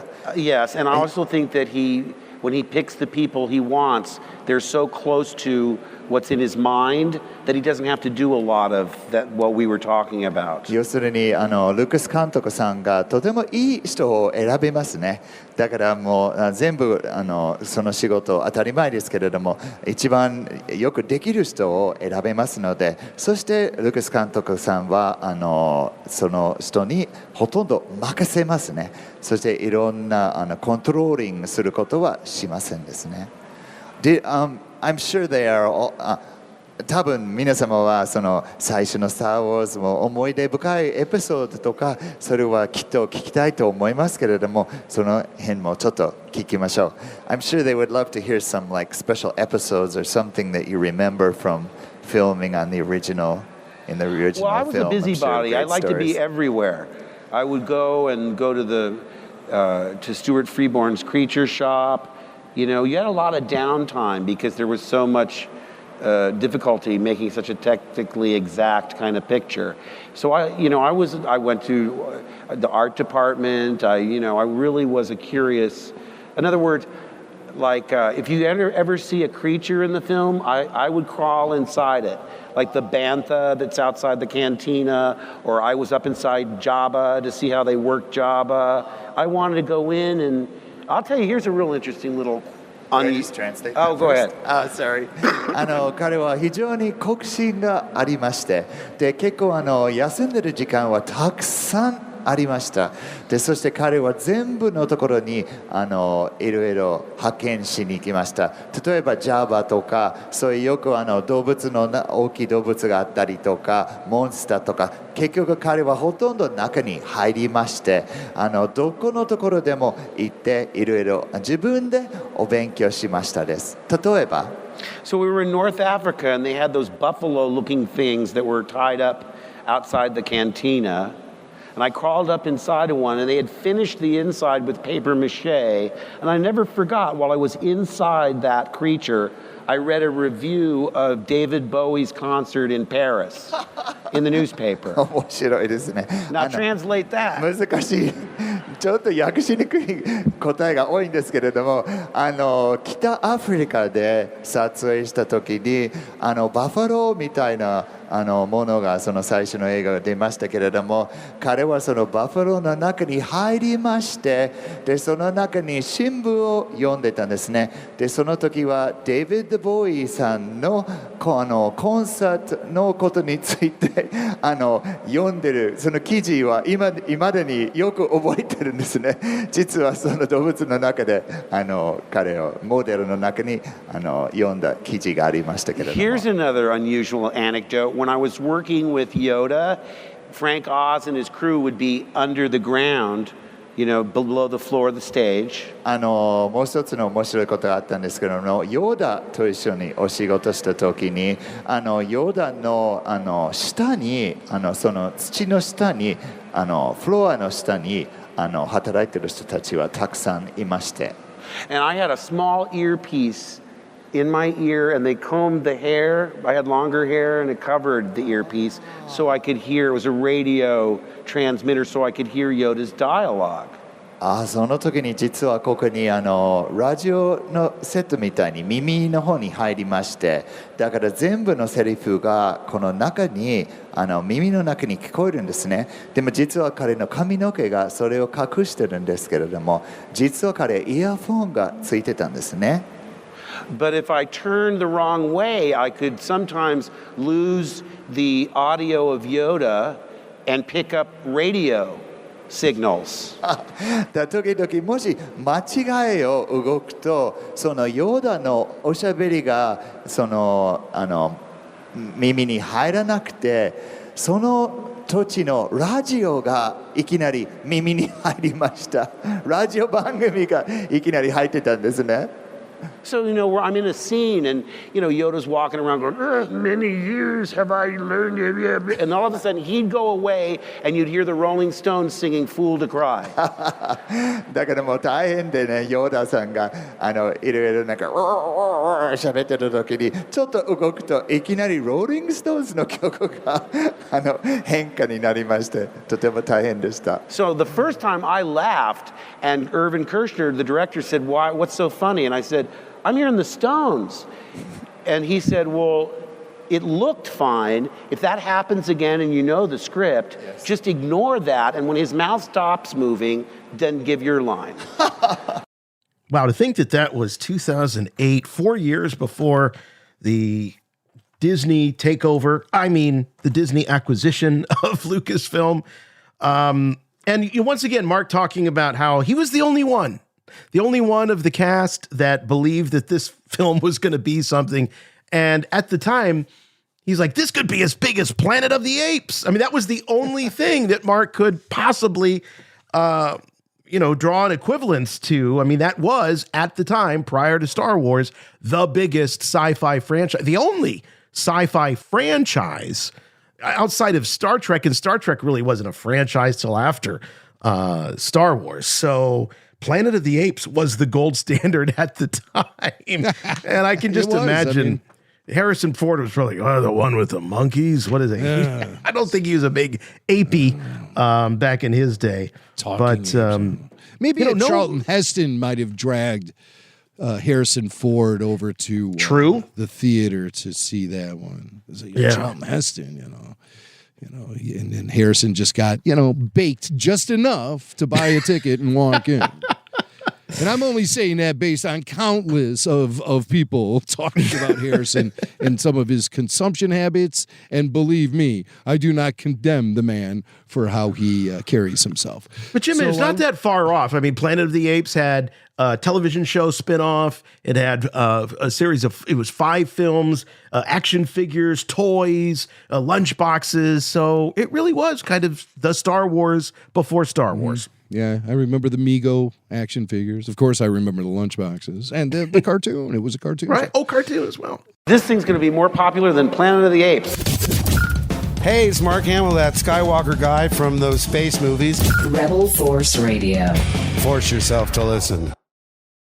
We have more from the Mark Hamill panel from Star Wars Celebration Japan 2008. You guys only heard half of it. There's more. And we get into a little bit of Mark's comic book career. And the comic book Black Pearl, which he promoted heavily when it was released. It was a comic book story he wrote. And you can probably find it online, no problem. I know they made a trade paperback of it. And we learned a little bit about Mark's involvement with that. And don't worry, there's going to be more Star Wars discussion going on here. This is a Star Wars Celebration panel, of course. So let's throw it back to Chiba, Japan, July 2008 for part 2 of the Mark Hamill panel. I would like to ask you about the Black Pearl, if that's okay. まず最初日本語で聞きたいですけれども、数年前にみんなのヒーローにならず追えなくなった男性を描いた The Black Pearl という大作コミックシリーズを書いたそうですけれども、映画化の話まで進んでいるそうですので、今その彼が監督した映画、そして彼が作った漫画 The Black Pearl の今の状態ちょっと聞きたいと思います。So as you know, several years ago, you wrote an amazing comic stories and a novel called The Black Pearl. Right. And there's talk of it being made into a movie, and I wonder if you could tell the audience a little bit about it. When I started writing The Black Pearl with Eric Johnson, I thought I wanted to play the leading character as an actor. That's why I was doing it. なぜその「ブラック・パール」という作品を最初に書き始めたっていうのはそのブラック・パールに出てる主人公の役を自分が演じたかったんですね。だから彼は最初に自分で書いたんですね。But as I got more involved, I storyboarded the artwork before I turned it over to the artist. Even though I'm not a professional illustrator, I broke it down and I started, becoming more interested in directing it because you play all the parts. You control everything. And I thought, I don't want someone else to direct it. If somebody's going to mess this up, it's going to be me. だから彼は最初にいろんなストーリーを自分でアーティストじゃないんですけれども自分でストーリーボードを書き始めた時にどんどんブラックパールの興味を持つようになってきてそして全部書き終わったら自分が考えていて一つの役をやるんじゃなくて監督の役ができれば全部の役ある意味で自分でやるのでだから他の人に任せたくないもし誰かこれを失敗したら自分で失敗するってそして自分が監督したいになりましたんですね Boy, tough crowd. That was some of my... I know, I'm doing my best. Well, but we're at the point now where we've got the funding. We had a setback because of the writer's strike. But it's an independent film. It's not studio or corporate funded. And I have a very special collectible to give away that I just want to give out to. Maybe I'll give them out to people who ask questions. これからアメリカでご存知のようにライターストライクがありましたよね。でそのストライクがあったのその脚本書く人たちがみんなストライクしましたので、その時にホリウッドの動きがちょっと遅れたんですけれども、もうそろそろ撮影を始まるところで、このブラックパールという映画、そしてもちろんマークさんが監督でございます。そしてマークは今日は特別なこのブラックパールのお土産みたいに用意しましたけれども、この後の質問コーナーの方たちに質問された方に質問の方にそれプレゼント差し上げたいと思います。So we're scheduled to start filming in the fall. The reason this is a collectible is it says 2008 on it, and it looks more likely that we'll shoot it in 2008, but it'll probably come out 2009. So this is now obsolete, but highly collectible. これね、コレクターズアイテムになるでしょう。なぜかこの宣伝の中に2008年が出るっていうことですけれども、実はそのストライクがありましたので、2009年にこの映画が終わるだそうですから、ですからこれはコレクターズアイテムになるでしょう。Now I'm praying there's not an actor's strike. Yes, exactly. だからこれからも俳優のストライクがないように彼がいつも祈ってますけれども、ちょうど昨日私が郵便局に行きましたけれども、ちょっとびっくりしたのは、もしかして皆様ご存知ですよね。これからその切手シート、スター・ウォーズ・ジャパンのセレブレーションの周年のために切手シートが出るんですけれども、そしてマークさんのキャラクター、ルック・スカイワーカーの切手も日本でも売れるようになりますけれども、すごい楽しみにしているので、ちょっと本人がそれを分かってるかどうかちょっと聞いてみようかなと思いまして。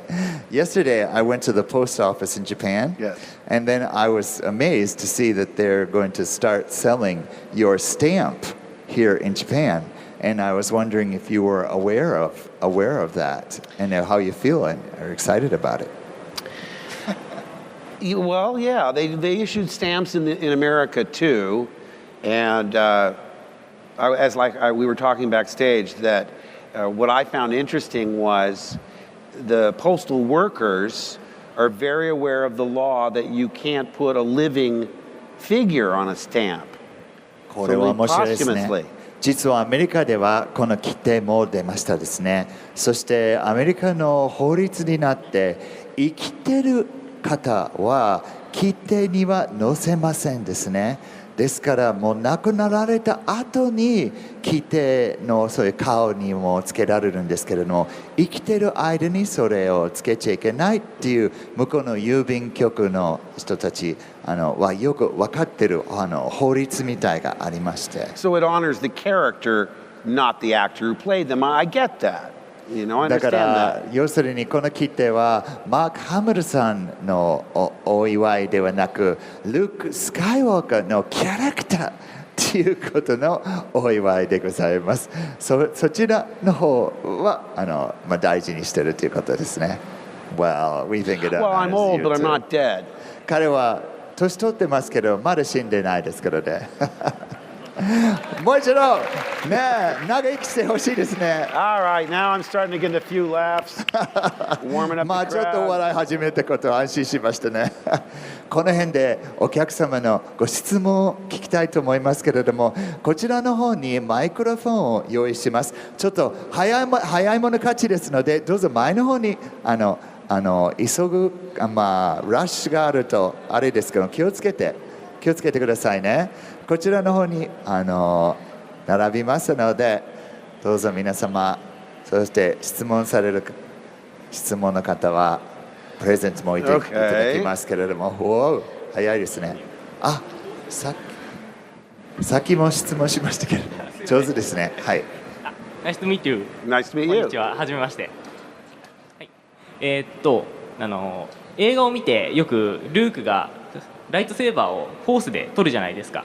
で、僕もよくリモコンとかをフォースで取ろうとやってみるんですけど、やっぱりマークさんもそんなことやったりしますか？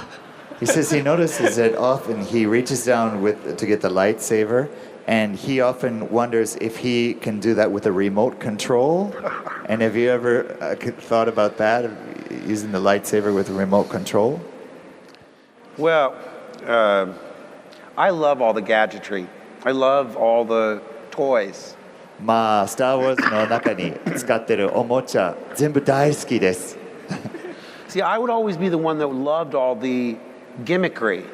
I go, hey Harrison, our faces are on a cereal box. And Harrison's all, who cares?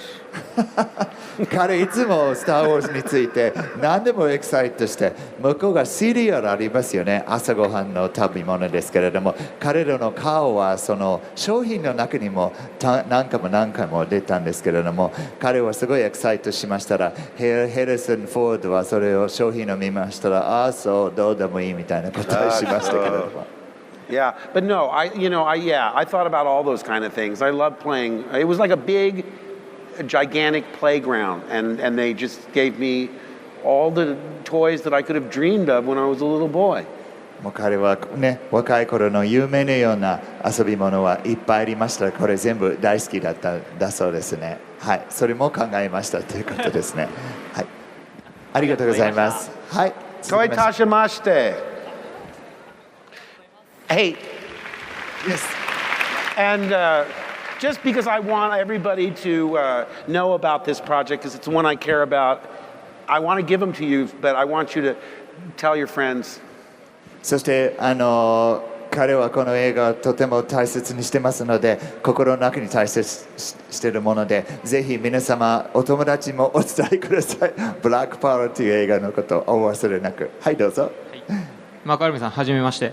僕の好きなシーンで、エピソード5で、初めてルーク・スカイウォーカーの父親が、ダース・ベイダーであると告白するシーンがあるんですが、その詳細は、ギリギリまで、知らされなかったと聞いてます。ダース・ベイダーがルーク・スカイウォーカーの父親だというのをギリギリまで知らされなかったと聞いてます。でいきなりそれを知らされた時の苦労話だとか、裏話があればぜひ教えてください。He heard that they didn't tell you until the very last minute that Darth Vader was actually your father, and that when you had heard that, was there some kind of special memories that you have from that, or was that difficult? Well, it was hard to keep that secret. それ秘密を守るのはとても難しかったんです。Because they wrote a phony line. He said in the filming, the actor said, "You don't know the truth.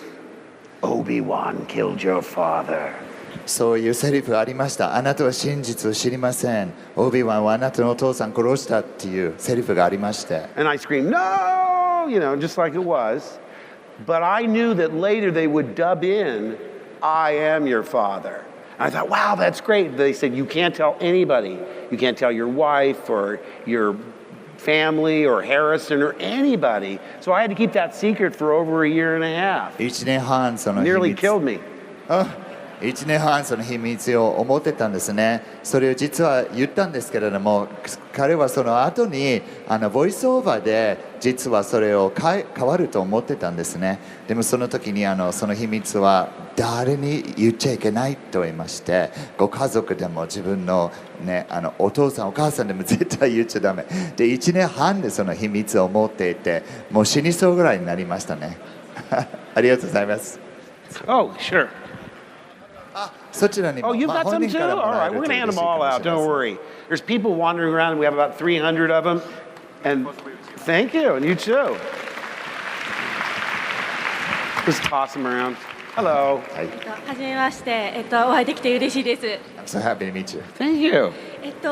しばらくに日本にいたということなんですけど、日本の作品でアニメとか映画とかなんか日本の作品で好きなものはありますか？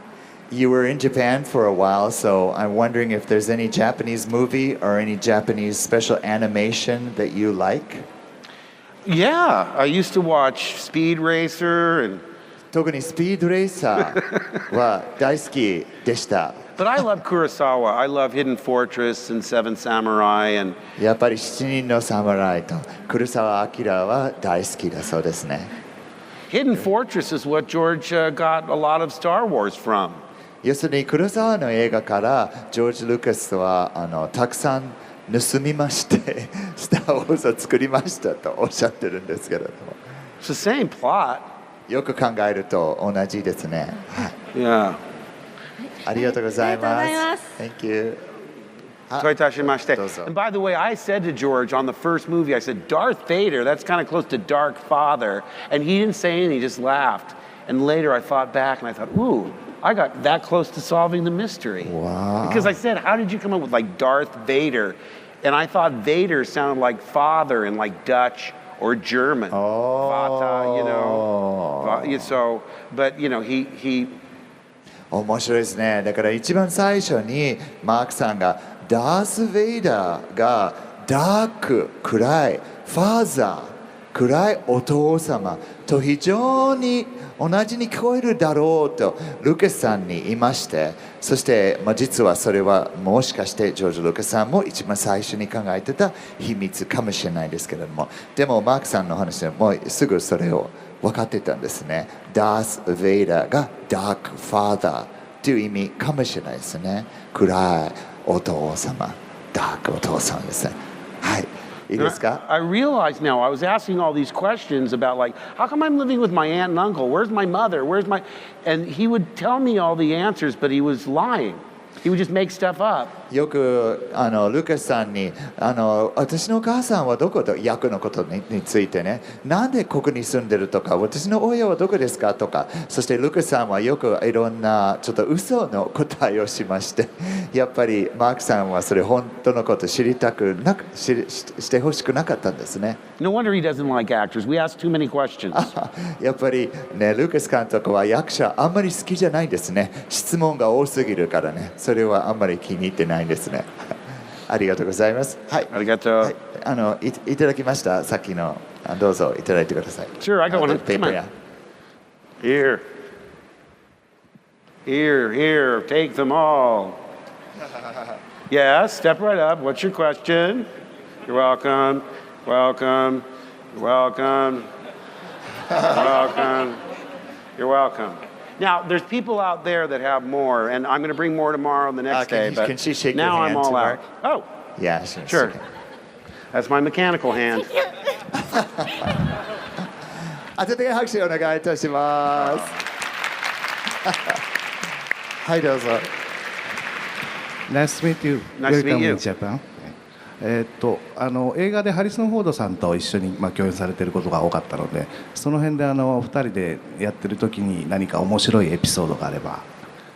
You often work together with Harrison Ford, and he was wondering if you had any interesting episodes of working together with Harrison Ford. What was that like? He makes me laugh. He's a funny guy. 彼は大変面白い人です。笑わせるが多いですね。And I always tell him, you know, he's so serious in his roles, you know. 彼の役いつもヘリソン・フォードさんの役いつもとても真面目な役が多いんですけれども。But I always thought he's much more versatile than people realize because he has a very specific idea of how he likes to be seen. Do you know what I mean? ヘリソン・フォードさんはどういうふうに見られてほしいってよく分かっていますけれども、実はヘリソン・フォードさんはとても幅広い役者でございます。いろんな演技ができる、いろんなことができるけれども、どういうふうにこの役を見られてほしいはすごいいつもはっきり分かっている役者ですね。We laughed a lot, but I think the earlier movies were funnier and not as quite as serious as they became, you know. まず最初は本当に笑い物ばっかり、いつも笑ったり遊んだり、とても楽しい経験だったけれども、その後に映画がどんどんなんかもっと真面目にシリアスになったんですけれどもね。I should keep the line moving. I'm はい、 sorry. じゃあありがとうございます。大勢の方いらっしゃいますので。はい。Nice to meet you. Nice to meet you. I'm very, very honored to see you. Thank you. It's an honor to be here. お会いができて名誉です。エピソード1から3、新しい映画を見て自分のルーク・スカイウォーカーに対する考え方というのは何か変わりましたか？あとすみません、あともう一問。先にそれでいいですか？ So from episode 1 to 3, I was wondering if your thoughts towards Luke Skywalker changed at all in those different episodes, your feelings. You mean the ones I was involved in? 彼が出演した、はい。はい。Oh yeah, I think he makes probably a bigger journey than any other character. 他のキャラクターよりもっと長い旅をするんじゃないですか。もっと成長するっていうこと。He starts out very inexperienced and without any real core convictions. 最初は本当に経験なし、価値観がよくわかんないような感じですけれども。And he really evolves into a very different person in the last of them than he was in the first one I did. 最後の方はまるで別人間になってしまいますけれども、すごい成長するキャラクターになるんですね。短い質問なんですが、次の作品、もし今ジョージ・ルーカスはやらないと言ってますが、7作以降やるとしたらルーク・スカイウォーカーを再び演じてみたいと思いますか？George Lucas is saying that he is not going to do another film with using real actors, but if he ever did, see what I told if he did 7, yeah, exactly. Would you ever be interested in playing Luke Skywalker again? Well, we had a beginning and a middle and an end. I think now the character would be like Obi-Wan in the first film. He'd be out meditating in the desert as a hermit. やっぱり最初があって真ん中があった終わりがありましたので、だから今はルーク・スカイウォーカーが出ましたら、多分オービー・ワン・ケノビと同じようにどっか砂漠の中で瞑想してるところになってるんじゃないかなと思いま When す。 the only woman you had a romantic interest in turns out to be your sister, that's got to be hard to accept. 要するに一人だけ恋に落ちた女の子が結局自分のお姉さんが自分の兄弟で、それが非常に受け入れにくいですので、それは多分すごく悩んでるんだろうでしょう。悩んでるでしょう。ありがとうございます。どういたしまして。最後の質問になるんですけれども、すいません。はい、Nice to meet you. Nice to meet you. Welcome to Japan.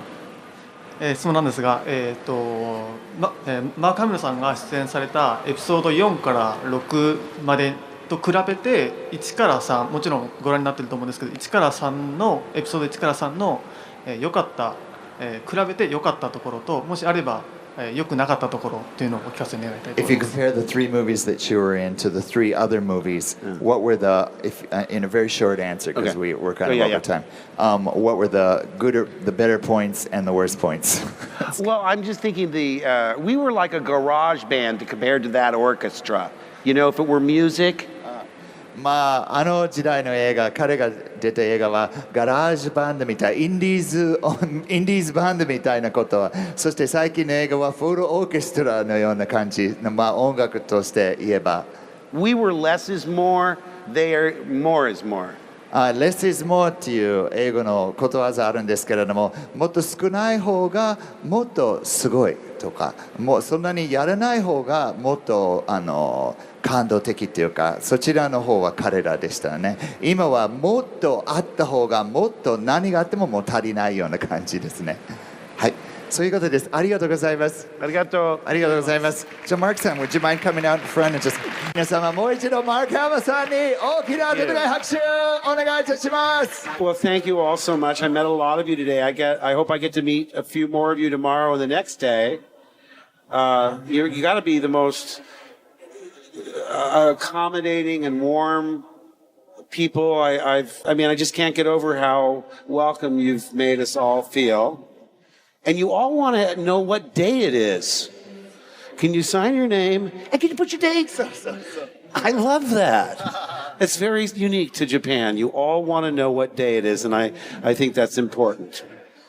皆様すごい優しく彼を迎えてくれたこと本当にありがとうございます。で、みんな一人一人会いたいと思います。明日と明後日もぜひいつか皆様会いたいと思います。そして日本の際の時にみんな日にちをつけますね。それは日本のちょっと独特なところで彼は大好きですね。ぜひ皆様またこちらでお会いしましょう。今日ありがとうございました。マーク・ハマさんでした。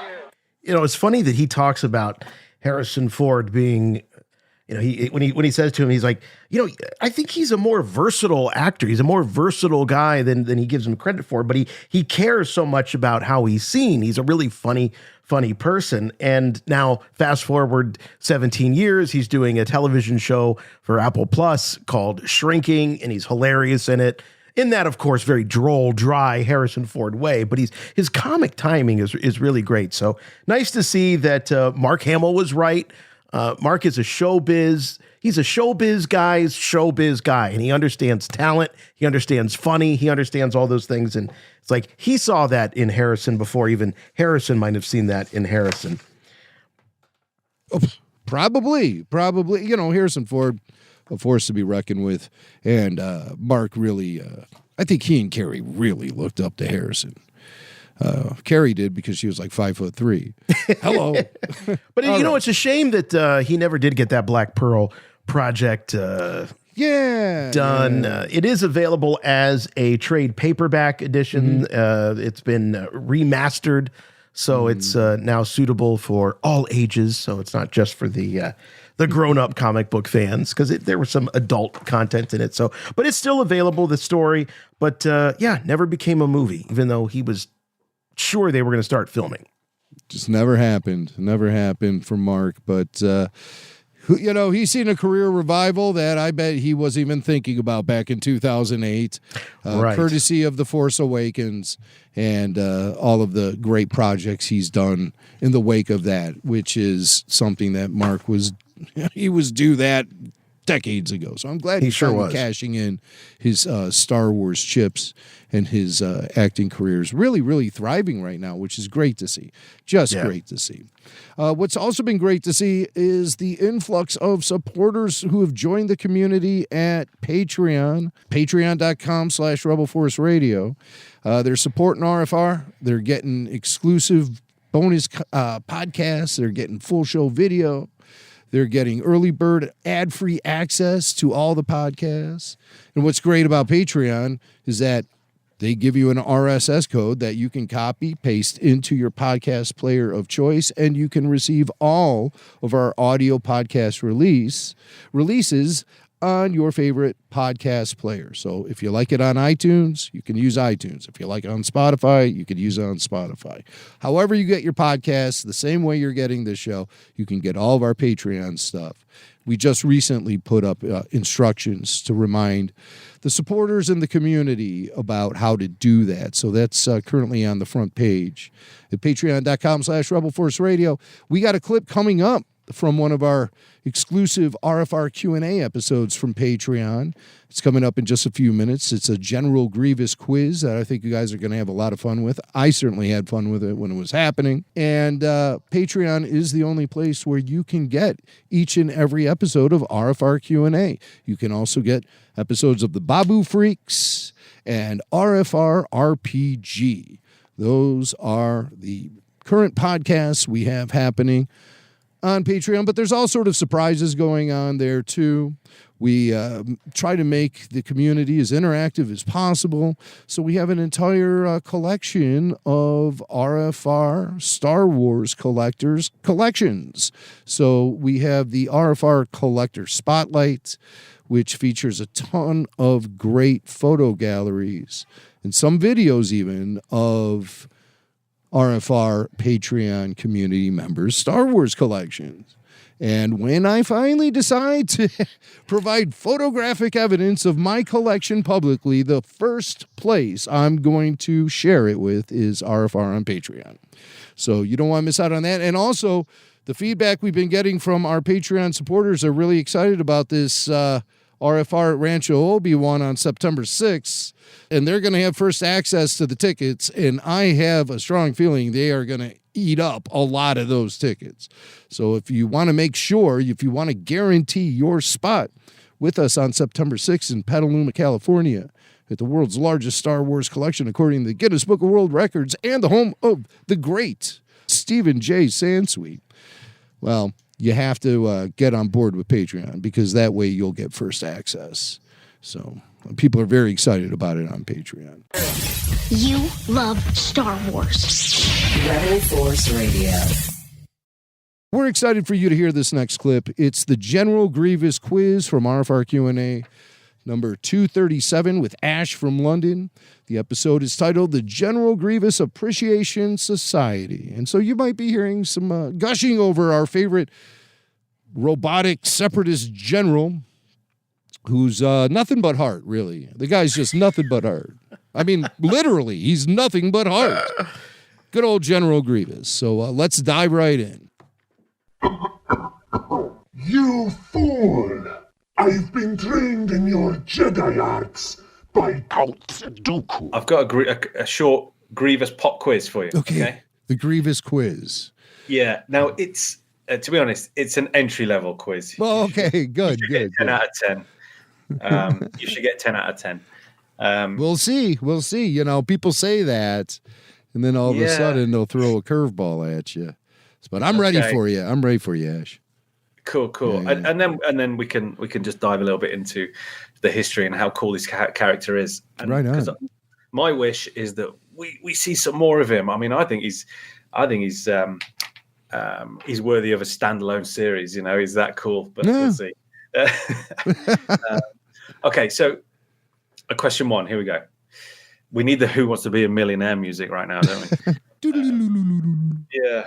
Okay, so what species was General Grievous before he was transformed into a cyborg? Your first question already that's a killer, man. That's a killer. Okay, it's coming to me. It begins with the letter K. It's like Kalishi or something. Kalash. You're very, very close. I'm right there, aren't I? Yeah, you are. I'm going to make this easier. Okay, so this will now be a multiple choice quiz. All right? No. Oh, okay. No, come on now. Come on. This is you're very close. You're very close. It does begin with a K. Yeah. Okay. It's like Kalishi or Karashi or something like that. Karash. Yeah.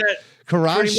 Yeah, Kalish. Kalish. He's a Kalish. He's a Kalish. He's a Kalish. So this is a Kalish. This guy right here is a Kalish. That's a Kalish. Look how little his head is. He's got like a little shrunken head. A Kalish warrior. Absolutely. Okay, Kalish. And they're from the planet Kali. Kali. Okay. Yeah, so Kalish. So Grievous is a Kalish. All right. So far, okay. I got give me a half point on that one. I think I said it correctly. You said it. I'll give you that one. Okay. I think you said Kalishi, but I'll give you that. Kalishi. Kalishi. Game of Thrones, right? Kalishi, isn't it? Is it oh yeah. I think so. Anyway. Okay. Question 2. What is General Grievous known for collecting from the Jedi he defeats? All right, now that's too easy. That's all thing, Exactly. Your lightsaber will make a fine addition to my collection. Absolutely. Okay. There we go. 2 out of 2. Okay, question 3. Who trained General Grievous in lightsaber combat? Count Dooku. Absolutely. Okay, good. You paused for a second. 3. I was like, wait a second. We're watching the same shows, aren't we? But that was in the Clone Wars. Yeah, exactly. But this is an entry-level quiz. I told you. Okay. Question 4. On which planet did General Grievous make his final stand against Obi-Wan Kenobi? Oh, yeah, right. In Revenge of the Sith. It was... What planet was that? That's a good question. I know what planet it is. It's that sinkhole planet. Utapau. That's the one. Yeah. Absolutely. That was actually an original Star Wars planet name that George Lucas had in, I think it was in the rough draft script. I can't remember which planet it was. It might have been Tatooine, originally called Utapau, or it could have been Alderaan. I'm not 100% sure. Maybe Yavin. I don't know. I don't remember. But it is one of those original titles George came up with, scrapped, and then brought it back for the prequels. Oh, cool. Yeah. That's cool. I should read about that. You know, I've got the Star Wars archives. I've got both of the Star Wars archive books. Those are good. Which I've still not really delved into. So maybe there's something in there about that. So that's 4 out of 4 there. You're doing pretty well. Okay. We're nearly at the halfway point. Talking of planet names, my favorite story of how a planet name was created is Gareth Edwards. Oh yeah, Scarif with a Starbucks coffee. Absolutely, yeah, brilliant. He said Gareth, and she wrote Scarif down on the coffee cup. Yeah. Not he's a mumbler, and then so he got the name. That is cool. I've got a similar kind of Starbucks story, but not quite as glamorous, unfortunately, and actually quite offensive to me. I already think I know where this story is going, but you go ahead and tell it. Okay. So I was in Starbucks one day, quite a few years ago. Yeah. And I they say, "Oh yeah, welcome me. What drink would you like?" "Oh, I'll have a grande latte, please." "Okay, no problem. And what's your name?" "Ash." Yeah. "Okay, cool." So got to the end of the counter and they said, "Yeah, latte for Ash." Great. Oh. Got the latte in the cup. And of course, it had my name on. Yeah. in Sharpie, Ash, and then the big G for grande right in front of Ash. Oh. So I wasn't impressed that they called me Gash live in a coffee store. Oh, I see. I had jumped to a conclusion that was incorrect. I thought you said, "All right, my name's Ash," and they wrote it down on the cup, and then when your drink was ready, they said, "I got a drink for ass." Ass. Is there an ass in here? No, it was not. It was not an ass story. It's a Gash story. Yeah, that took a different turn. I wasn't expecting. It did. I mean, that's what made it such a good story, I think. Oh dear. Anyway, so be careful where they put the G for grande on your Starbucks cup. Okay. Yeah. If it was a Vente, it would have been Vash, and that was the name of Captain Picard's girlfriend in Star Trek. Oh, there you go. That would have been better. Keeping it all in the sci-fi nerd realm.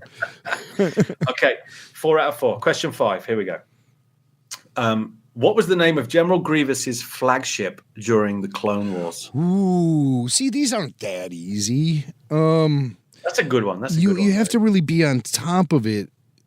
I do know the name of the ship, but it's not. This one is just not coming to me. It's I keep thinking it's like, is the word "I" in it at all? I. So okay, I. It's the first letter. It's the first letter of the ship. Oh, it's the first letter. Yeah, it ends with an I. So that's I'll give you half a point. What was the name of his ship? The Invisible Hand. Yes. Oh, yeah. He shoots, he scores. He's done yes. Now, that one I really pulled out of my ash. I'll tell you that right now. Yeah, I pulled that. I did. Well, thanks for the hints, and I think that worked. That was great. Well done. Yeah, that was a good one. I was excited by that one myself. Wowza. Okay, cool. Question 6. Why did General Grievous despise the Jedi? Oh, why what's the chip on his shoulder? This is revealed in that Clone Wars episode, isn't it? I think it is. From season 1. Yeah. That was the first Clone Wars episode I ever saw after the movie, because I was in, maybe even before the movie. I saw, this was the first Clone Wars anything I saw, was that first season episode with Kip Fisto and General Grievous. They screened it at Star Wars Celebration Japan. Okay. Dave Filoni did a panel, and that was the first time I ever saw anything outside of a trailer or a promo for the show, or sneak preview stuff. That was the first full episode I saw. And of course, they go to remove Grievous's mask in that episode because he's getting a cyborg tune-up. And as they're revealing the mask, they're pulling it. It's like attached to him, like stapled onto his face, and he's screaming while they're pulling it off, and then boom, fade to black, and it's a commercial break. And then they come back, and he's got the mask back on. What a disappointment. I mean, who didn't see that for the first time thinking, oh, well, when they come back from that commercial break, we're going to see Grievous without his mask? And then it never happened. It was such a fake out. I think we aired our grievances with Filoni in that time. Hey, why didn't you show us that Grievous face? But so he said you'll have to buy the figure. So is it he said buy the figure? Yeah. If you want to see his face, you'll have to buy the figure and take his helmet off. So I got to admit to you, I'm just talking right now because I'm like hoping that I'll have another invisible hand moment where the information's just going to come at me like a lightning bolt. But this one I can't fish out of my memory. What is it? What happened? The Jedi did something on his planet or something. They're the reason he's the mess that he is. But I don't remember the specifics. Yeah, so the reason behind it was the on his planet of Kali, his people were locked into this war with their neighboring planet. So the neighboring planet was called Huk, and the Kalish were fighting the Yamri. So then what happened?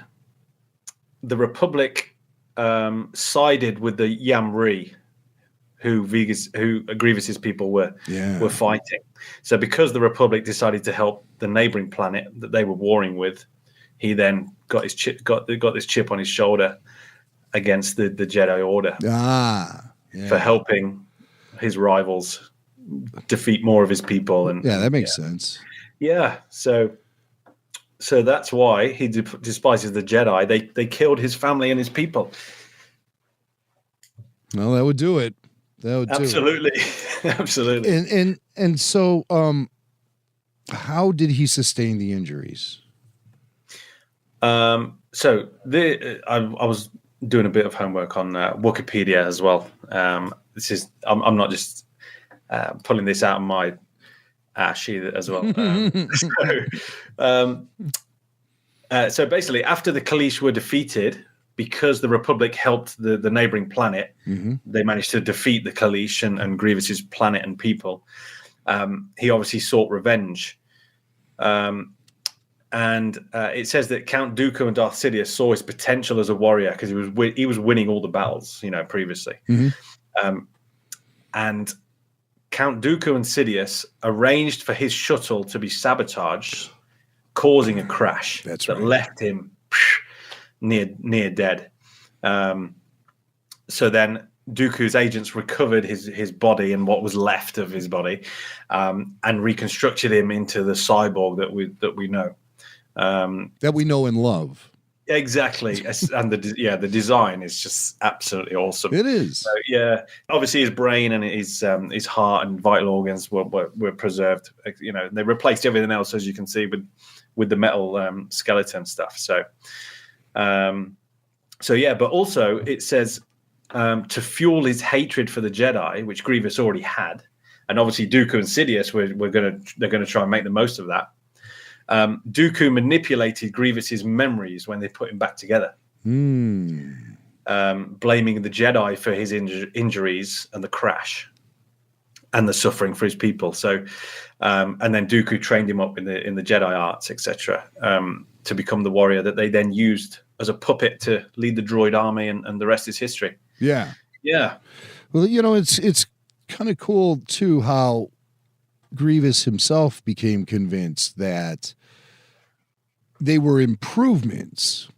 Yeah. They, unlike Vader, who you always assumed was kind of miserable with his arrangement, being trapped in that walking iron lung and having to be covered in life-sustaining armor. You always get the feeling that that's part of hell for Vader. But Grievous, on the other hand, seemed to embrace it. And continued to update his cyborg abilities and all that stuff. So, that's the trick. It's one of those your focus determines your reality situations. Look at the glass as half full. Like Vader, I think, was looking at the glass as maybe a little half empty. I know the Emperor was. The Emperor, I think, considered Vader to be sort of damaged goods, following the adventure on Mustafar. But, the Sith Lord, the chosen one, who would never reach his full potential because he was so part machine, part man. But Grievous, I think all of the cybernetics with him were nothing but an improvement, and he embraced it. So it's kind of interesting to have those opposite ends of the spectrum in Star Wars. Yeah, I don't know how much choice Grievous had, he was obviously manipulated to embrace it, and they just Dooku and Sidious just used him obviously, and they just kept feeding him the lines, you know. Oh, like, sure, these yeah. These are going to make this is going to make you stronger. This is going to make you better. This is going to make you faster. This is going to help you defeat more Jedi, collect more lightsabers, you know. So yeah, he would have been fed all that as well, wouldn't he? And, yeah. I wonder, like, if he had any sort of force connection or anything.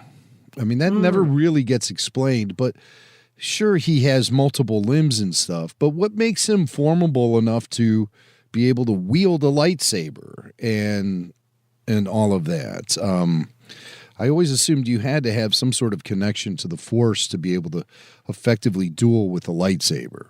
Anyone could use a lightsaber. We've seen that before. Han Solo cut open the Tauntaun belly and stuff. And Han doesn't have any, like, obvious Force abilities or anything. But in the case of Grievous, I always sort of wondered, maybe he does, and that just wasn't really explored at all. Why would Dooku want to train him with lightsabers and make killing Jedi and taking their sabers almost a fetish for Grievous? And then he uses their lightsabers against other Jedi.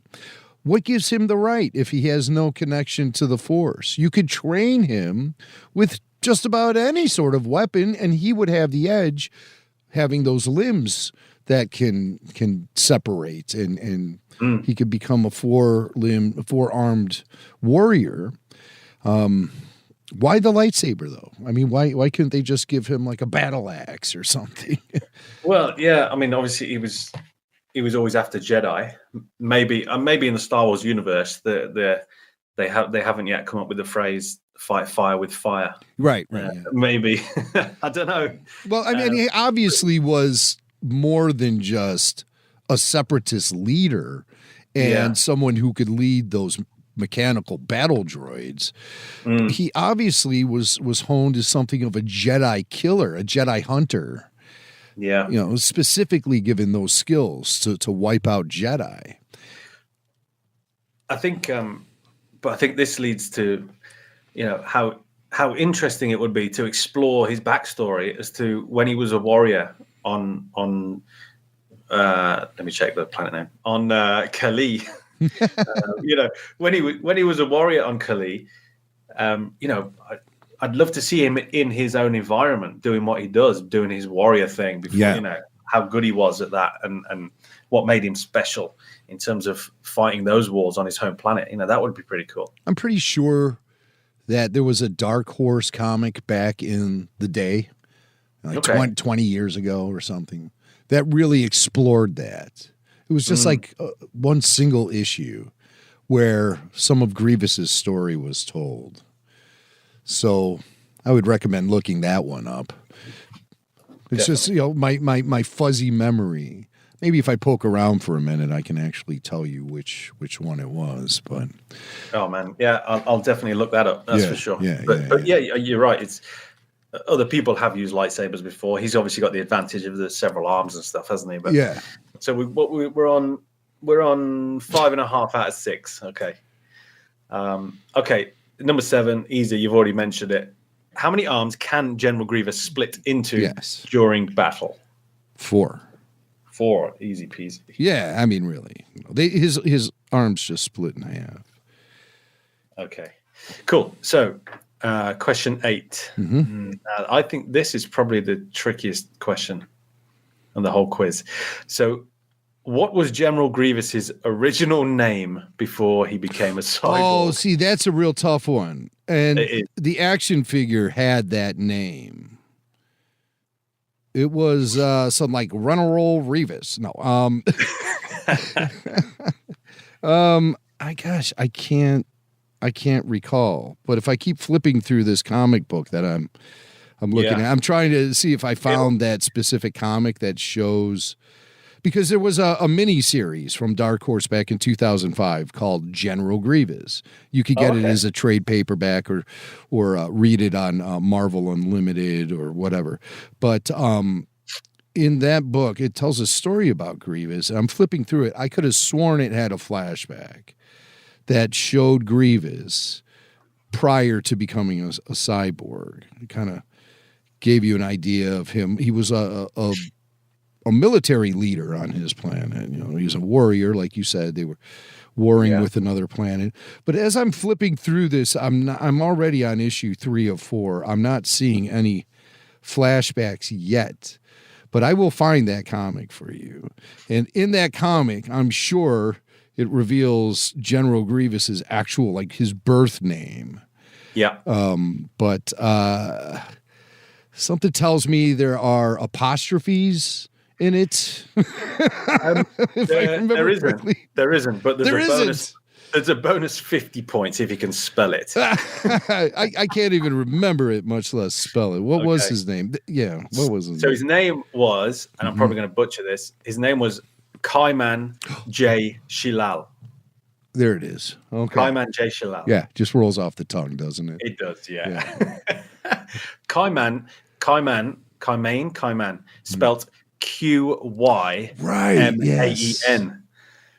Yeah.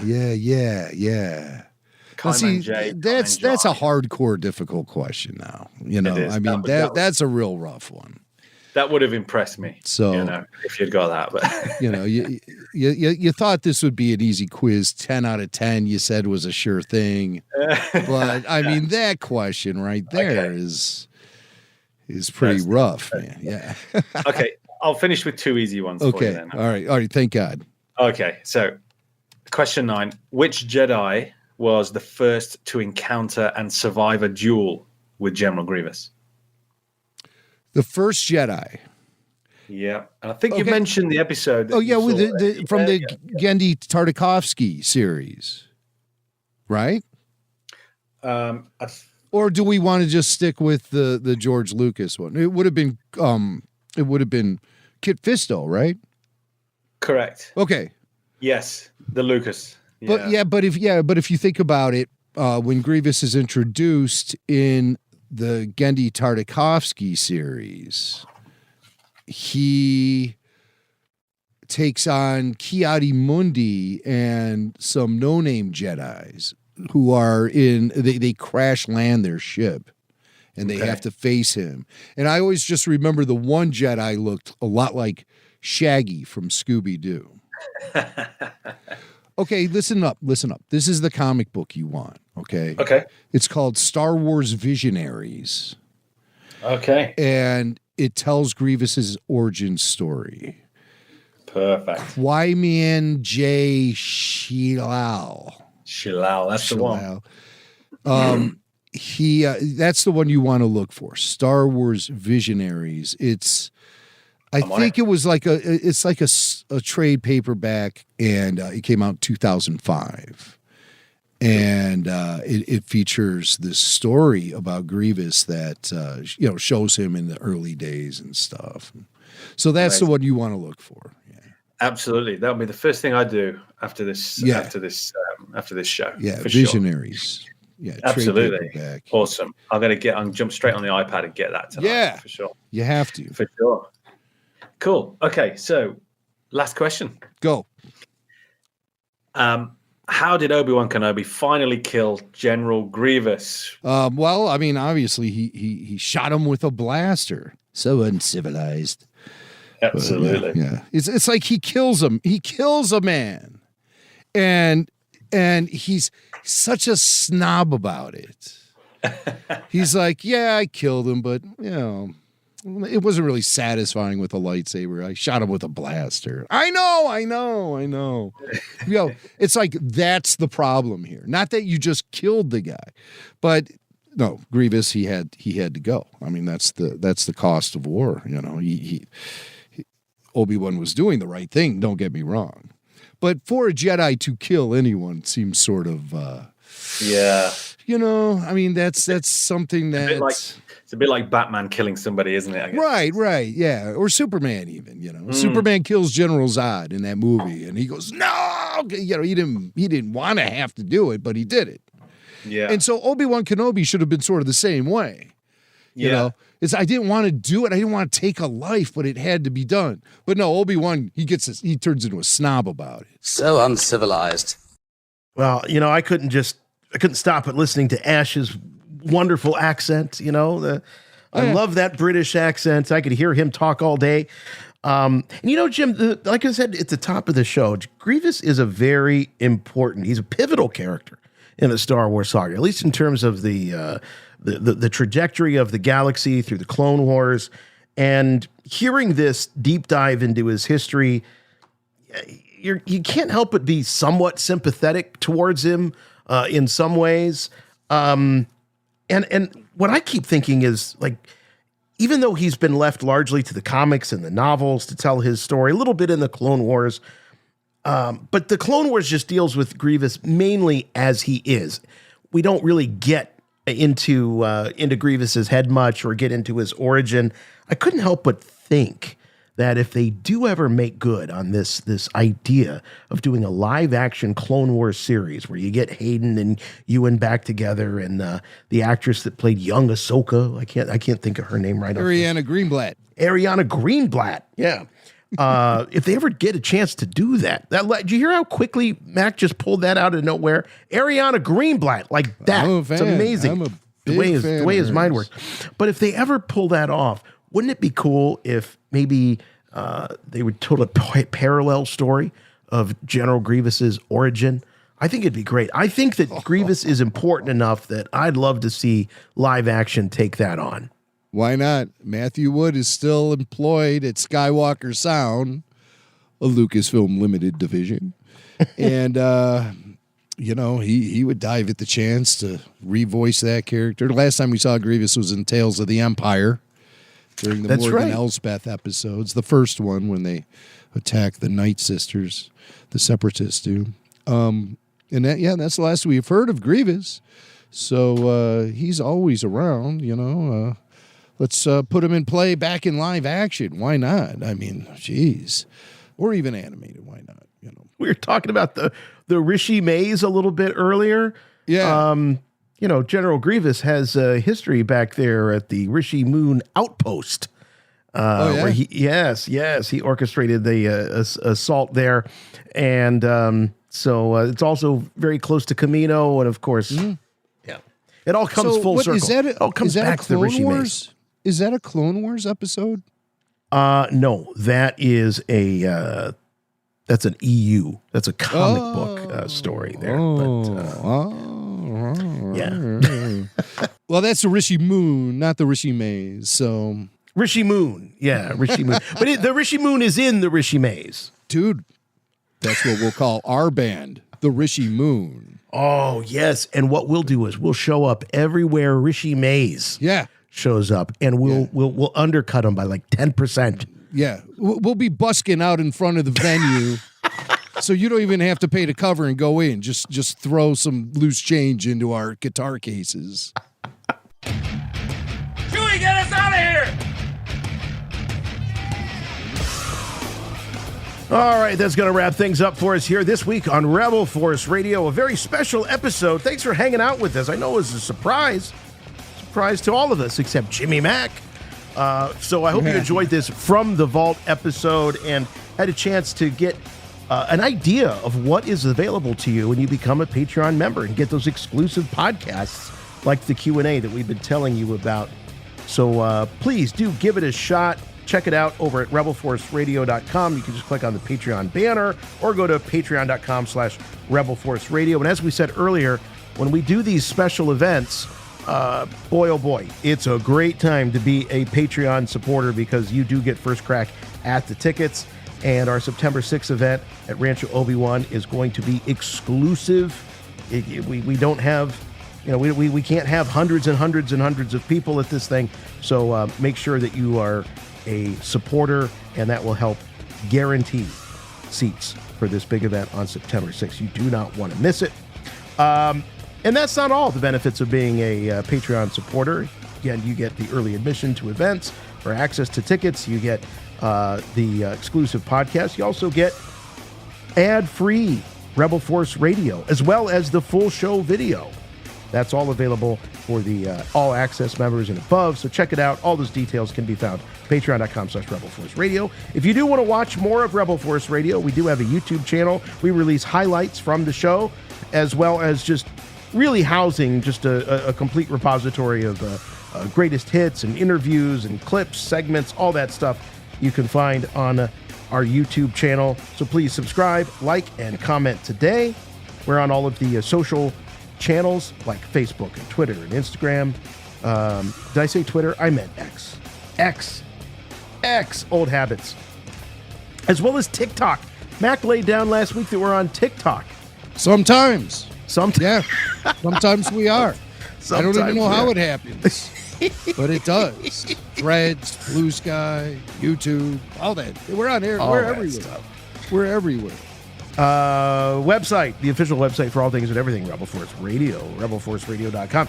And that is a really great place just to, if anything's happening of any significance in the RFR verse, you're going to find it mentioned on the podcast. Well, we'll talk about it on the podcast, but as well as on the website. So that's really a great hub, the hub for all things and everything RFR.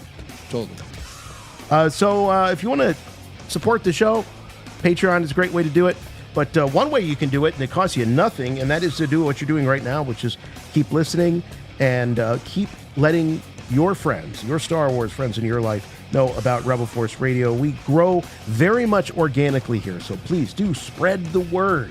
You know, podcasting is, boy, we've been at it for a long time. Thank goodness we got in on what I consider the ground floor of podcasting. But geez, oh peas, is there a lot of competition. And there's not a lot of ways to spread the word about podcasts. You don't see a lot of advertising and things like that. And I'll tell you one thing Mac and I are not. We're not part of these big conglomerate networks. We're not signed exclusively to any podcast outlet of any kind. We're available on all podcast platforms. So the best way to spread the word about Rebel Force Radio is word of mouth. Tell your friends, all the Star Wars fans in your life that may not have heard of Rebel Force Radio, let them know about us. Send them the link, send them the podcast, whatever you can do to spread the word. We really, really appreciate that. So please help us out that way. If you subscribe, if your podcatcher of choice allows you to do so. We also love to have your reviews. Please leave us a review. We read them all. Just one simple rule, please. Make them good. All right, that's it for this week. Boy, do we have we just got so much to look forward to. Star Wars Celebration Japan. We've got Andor after shows. I mean, it's movie of the week with Andor Season 2. What a great time to be a Star Wars fan. What a great time to be a Rebel Force Radio listener or co-host, whatever the case is. So I'm looking forward to the next couple of months. It's going to be awesome. So glad you're going to be here for us and on the ride with us. So until next time, we'll see you for Rebel Force Radio. I'm Jason. I'm Jimmy Mac. And remember, the Force will be with you, always.